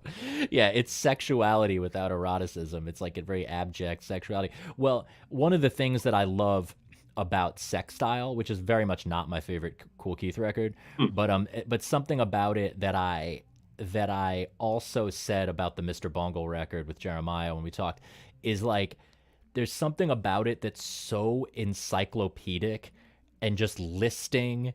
There's this obsessive thoroughness about like just naming every possible type of sexuality. Like the exact, there's this shit where he's just like, I can't remember all the lines because I don't know it as well, but he's just going like, we've got S&M, piss, and, and scat, and this, and we've got like, lesbians fucking over there, and then he's taking it in the ass. Like, it's just, we've got this is happening. It's all just happening in this hotel room. So I don't Right. know. Opening like Pornhub and like just like seeing a list of like different genres. Yeah, just this vibe of like total, just yeah, like complete choice about sexuality. Like there's something very not judgmental about it. Like Yeah. like there's a moment in that record where he says he's something transsexual, and again, he's not trashing trans people. He's like, you're also in the party, he's like something with the transsexual. He does. Oh, sorry. Were you finishing the thought? Well, the thought being that he said, well, no, you go first and then I'll probably, well, yeah. Well, he does like this he like has like this like very like late 90s early 2000s thing of like being like, oh, they're all homos, like that, like the like kind of like casual like homophobic stuff is like very prominent in Kool Keith, and I guess but yeah, like it's almost like very abstract, right? Like I think it's more in like the odd futurist sense of saying faggot, because it's like because Tyler the Creator's gay, but like also because it's like just like a word for someone you don't like, Yeah, well, yeah, that's what I'm saying. It's like the homophobia. Yeah, like when he's trashing people and he's like, yeah, y'all MCs, you wear skirts, et cetera, et cetera. It's like, yeah, it's like using homophobia like the way you do in like fifth grade, where you call someone a sissy or whatever. Yeah. But then in Sex Style, it seems non-judgmental. I mean, it just seems like he's just like, I love pornography of all kinds. There's Like flag fly. yeah, exactly. The freak off, like, yeah, y'all some freaks. Like, what does he say? He goes something transsexual. Lesbians dance with the funky heterosexual. So it's Yeah. like he names heterosexuality as being one fetish among many. Like it's not even he queers as a verb. No, I don't know, but it's like this vibe of like, yeah, it's like so encyclopedic that you would actually say heterosexual as though it's like a particular thing rather than just like the universal norm. Yeah. Yeah. Huh. Yeah, it's a very libertarian, sort of. Yeah, like Joe Exotic, kind of. Well, who's that? The Tiger King. I still don't know what he's like, a sex guru or something. Or? No, no. So like there was like right when the quarantine first started, it just so happened that there was like this documentary series that was released on Netflix called Tiger King, which is about like this like crazy gay libertarian guy who lived in Oklahoma and had a zoo for tigers, and he was called Joe Exotic. He tried to run for president, like but he yeah, like it ends with him going to prison basically. But it's just like this kind of like weird like sordid crime tale that like had like a moment in pop culture in like the early stage of Oh coronavirus. man, I missed it. The phrase "tried to run for president" is like so base. Like just anyone I who know. like anyone who you can say that about is like, I realize I'm gonna be eligible by literally like by a matter of days. I'll be eligible to run for president in 2032, and so I feel like I have to do it, like just because it feels so serendipitous that like it would um, that it would fall like that. So I think you'd have my vote. That's something you say to your friend, right? You'd have my vote. I'll say. I mean, yeah, it's yeah, like I didn't vote. Actually, I've never voted, but yeah. yeah, but yeah. Oh, Tritome is in the chat. We got new people coming in a couple hours into this whole thing. How nice, lesbian, Uh, funky, heterosexual. I assume that he is talking about himself, right? oh, maybe so. Yeah, he's the But funky heterosexual. yeah, Yeah, yeah, that's like another of his like monikers or whatever. What do yeah. you think that some of his like personas are kind of redundant? Right. It's like, yeah, how much are they kind of like overlapping to huge extents? Like, oh, I created a serial killer who's an alien. Now it's an alien who's a sex master. Now it's like a porno guy who's a sex master. Then it's like, I mean, I think that it generally it just like gets a little bit out of hand on like because he's like retreading old ground. Like, he did the sequel. I think he did the sequel to Doctor Octagon like fairly recently, right? Not Like very long ago. Yeah, yeah, that was yeah, like, about around the time that I was listening to Doctor Doom a lot. Like, yeah. so. Well, dude. I mean, it's Two? Did he sorry. do two or three Doctor Doom records? I think it's just two. I haven't even listened to the second one, man. I just Yeah, me neither. so yeah. I mean, if we're talking about the personas being redundant, the most absurd alias then is Matthew, because that record that's not his name, and so it's like, and there's some shit I on that. Matthew. What was that? It's just his persona, his alter ego is a It, guy named it's Matthew. the guy Matthew, and there's somewhere on the record he's like da da da da da da, like this fast flow, and then he just like slows down. And he really aggressive goes, "My name is Matthew." Like Yeah. he just, which is like, what the fuck, Wait, that's man? like really inspired though. That's It. like Oh yeah. Oh yeah. I mean, I took it as that like his persona, like the hater side of his persona, the side that just calls out bullshit, like I don't believe you, I don't believe you, like that. I took it as him just digging into that side and just being like, that hater guy's name is Matthew for whatever reason. Like I don't like interesting. What is his actual name? I mean, Keith Thornton. Keith Thornton. Yeah, Huh. Thorn. I think it's Thornton. Yeah. Yeah. Yeah, yeah. But it's funny that I like don't even know like most of these records. I definitely would recommend Diesel Truckers though, at least like half of the tracks. That's also very topical because of the Canadian freedom fighters. Yeah, are they still out there? No, no, I don't think so. I think they cleared them out. I know that they were going to do one in America, but that's a little bit weirder because it's just like, well, a lot of the federal mandates are ended, like so. Dude, yeah, there are places that just are still doing the masks just for fun. Don't even get me started. That's just it's Yeah, yeah, like it's yeah. like my hobby horse as well. It's just dude, it's crazy. Yeah, I liked your recent video on the subject because I feel like yeah, like people like have to be like very like it's hard to exaggerate like how weird it is, but yeah, we won't go there. We don't have to. I just sometimes with these cultural things, man, I'm just like, stop making me turn into what you're making me turn into. Stop forcing me to be what you're Yeah, forcing me to be, man. yeah, yeah. You It's know like what I mean? I'm you're not Alex Jones, right, bro, but you're you making me. You're fucking making me. Anyway, yeah. know? In any case, yeah, I saw him. What he said, I saw him with Kurt in fucking Sydney in '99. Tritome says, yeah, Cutmaster Kurt. I mean, this is his records where he collaborates with people, or like they seem quite a bit more slick. Dr. Octagon, Or even Cutmaster Kurt. 5471.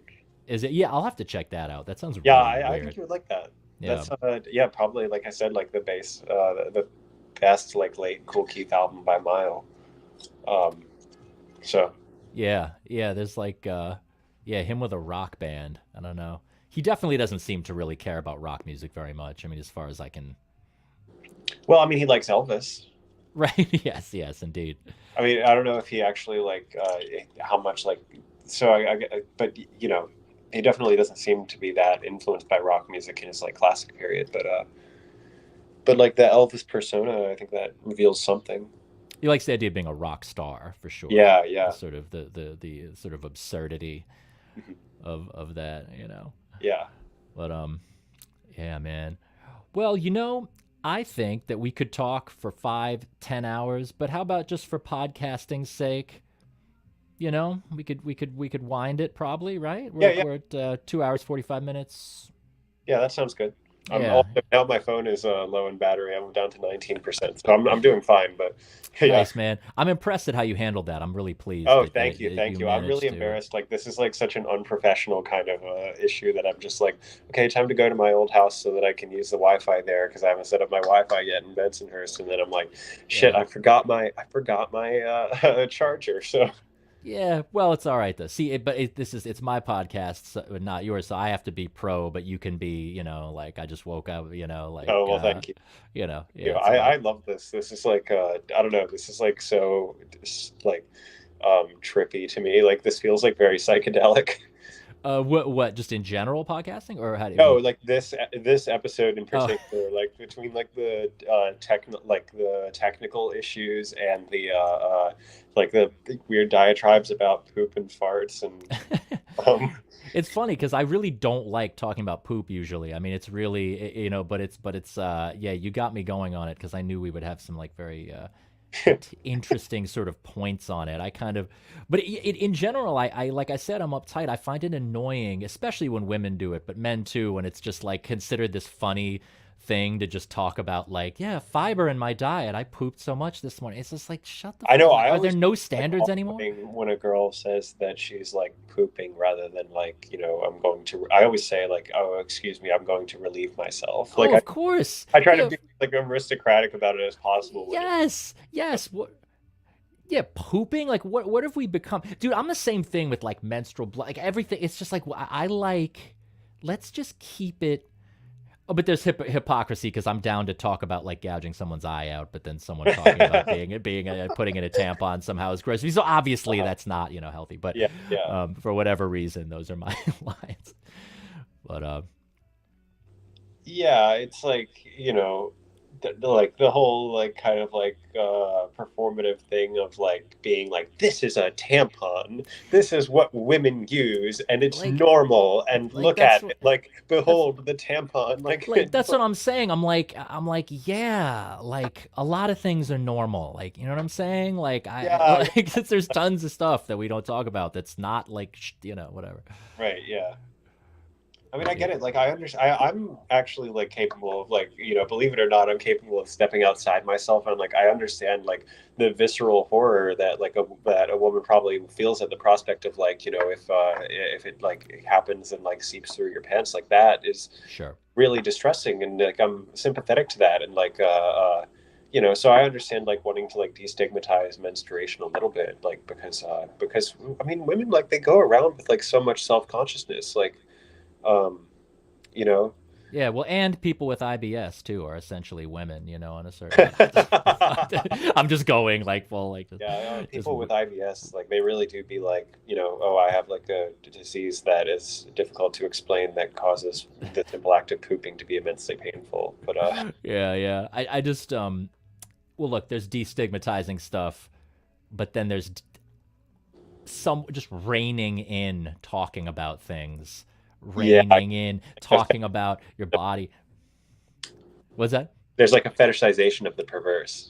Yeah, yeah, and just this sort of like, I have such a strong stomach for XYZ, you should too, it's sort of like, whereas like traditionally, if you like start talking about your bowel movements, people you don't know, it would be an expression of some kind of self-hatred or a desire to make yourself unattractive, to abase yourself in some way. Like Huh. I feel like that would be a pretty standard psychologist's Huh. assessment. I don't know. Yeah, I don't know. But It's like if I think about it too hard, like I just end up in like very strange places. especially like poop and gender. Like that's like a weird subject. Poop and gender.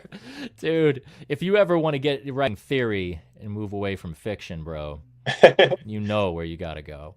Yeah. Oh man, that's what I should have written my senior thesis on. Did What you did you write your senior thesis on, by the did way?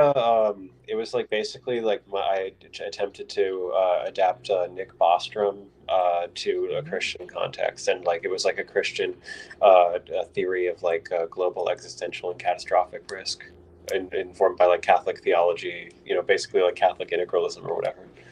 Um, That could have been a whole podcast. We've got John Lamberton in the chat, who I'm sure would have a lot to say about yeah, about Bostrom. I haven't read Bostrom, but I mean, oh God, we're like we're about to start an entirely other podcast where I'm like, I'm surprised you haven't checked out Nick Land, because eschatology, not Christianity, Catholicism, but eschatology meets Nick Bostrom is like Land, you know. yeah, But yeah, that's I really should. I don't know. I love his posts and stuff, but yeah, that's I just like I don't really have the patience to read theory anymore.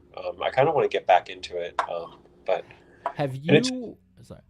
well, I was just gonna say it's weird because I feel like I've recently been revisiting like the headspace I was in 2 years ago a lot, like and like kind of like unearthing like that stuff that I was doing when nobody was like paying attention to my stuff, and like because I recently went on the New Right podcast to talk about my self-published book, Sunbathing I Want to. And yeah, this is like this 2 year old book that like sold like probably like around like 100 copies, and like I was invited onto this podcast very generously to talk about it, and I loved it. I had so much fun, but then like yeah, talking about like what else was it? My senior thesis, which I was working on around the same time, and it's just kind of like re-entering like this headspace that I was in then. Yeah. Yeah, dude, self-publishing a book. By the way, selling 100 copies is like actually not even anything to sneeze at in a way. Like you put out your first book, man, Only 100 self-published. people read it, but every one of those 100 people started a racist podcast. Like, Very good. Very good. Doing the Lord's work, yeah, Nick. that's Um yeah, I don't know. Like, I was, at the time, like, I feel like there was more of a stigma in self-publishing. I feel like the last couple of years in like internet culture have really like, kind of like ameliorated that. But I was like aware of the stigma, and I was basically like exactly why that exists, right? Like, it's just like, oh, I just want to have a book out. I want it to be a physical object with my name on it. Like, but yeah, I'm glad I did it because I feel like that was like just having that down, like is was very uh important. It was like the impetus for me to kind of do more. yeah, man, I do. I think the self-publishing thing and books becoming a thing is awesome. I love it, man, because it's Uh-huh. been. I mean, in self-releasing music, I mean that's just been a thing since the beginning of DIY.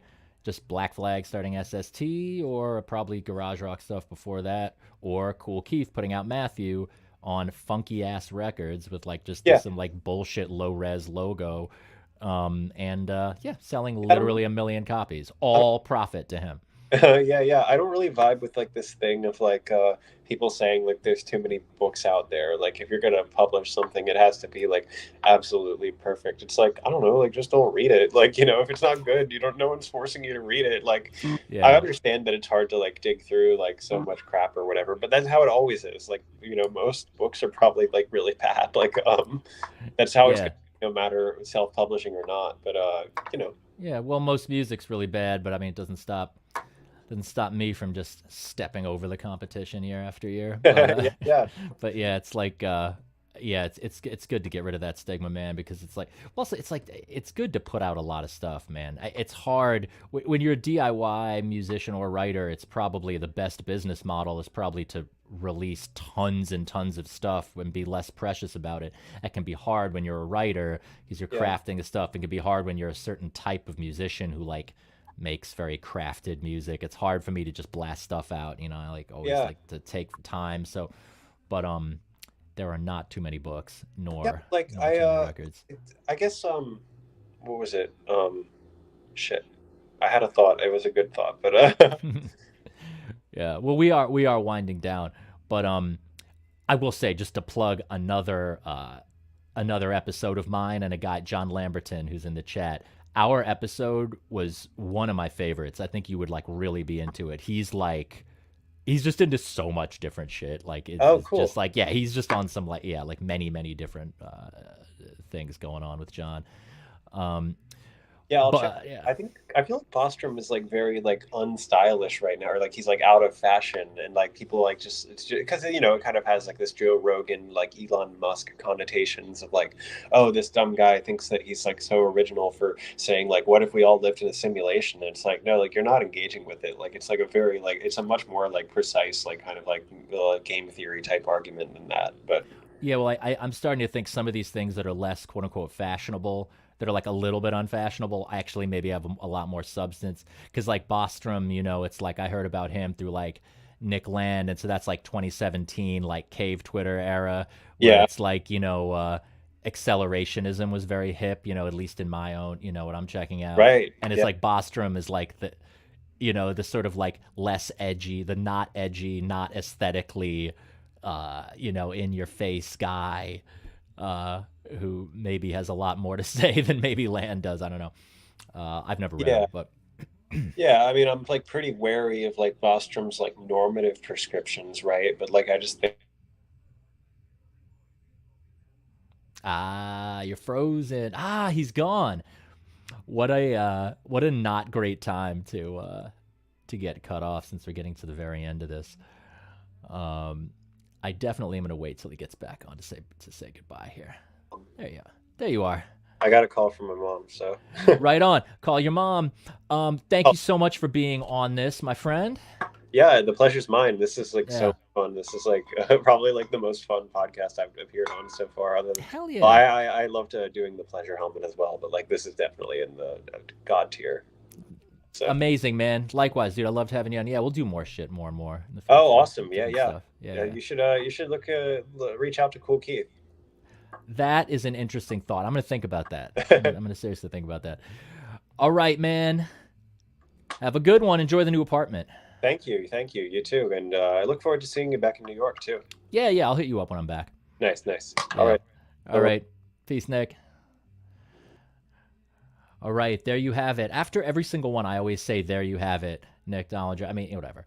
But my last plug again is for the Discord. Even though it's a private Discord server, and even though I'm not putting the link online, and I'm asking that people hit me up, even still, I'm also still soliciting for people to reach out and be on it, because everyone who's reached out to be on it is top quality. Amazing. The Discord is lit, Aniket, due in no small part to your vibing. Aniket, I love your good morning post. It's like when I wake up, I wake up with my phone right next to my ear, falling asleep to like lectures by like either Dugan or like Fred Moten. I don't know. I keep a weird diet for falling asleep, but I like wake up in the morning. The first thing I'd like pull it out. I like turn on the Discord now, and it's like Annika. It's like, "Good morning, friends." I'm like, this is the vibe. This is the vibe that I'm hoping for. So yes, all right, friends. Thanks for coming by. I will see you all online in various places very soon, I'm sure. Peace.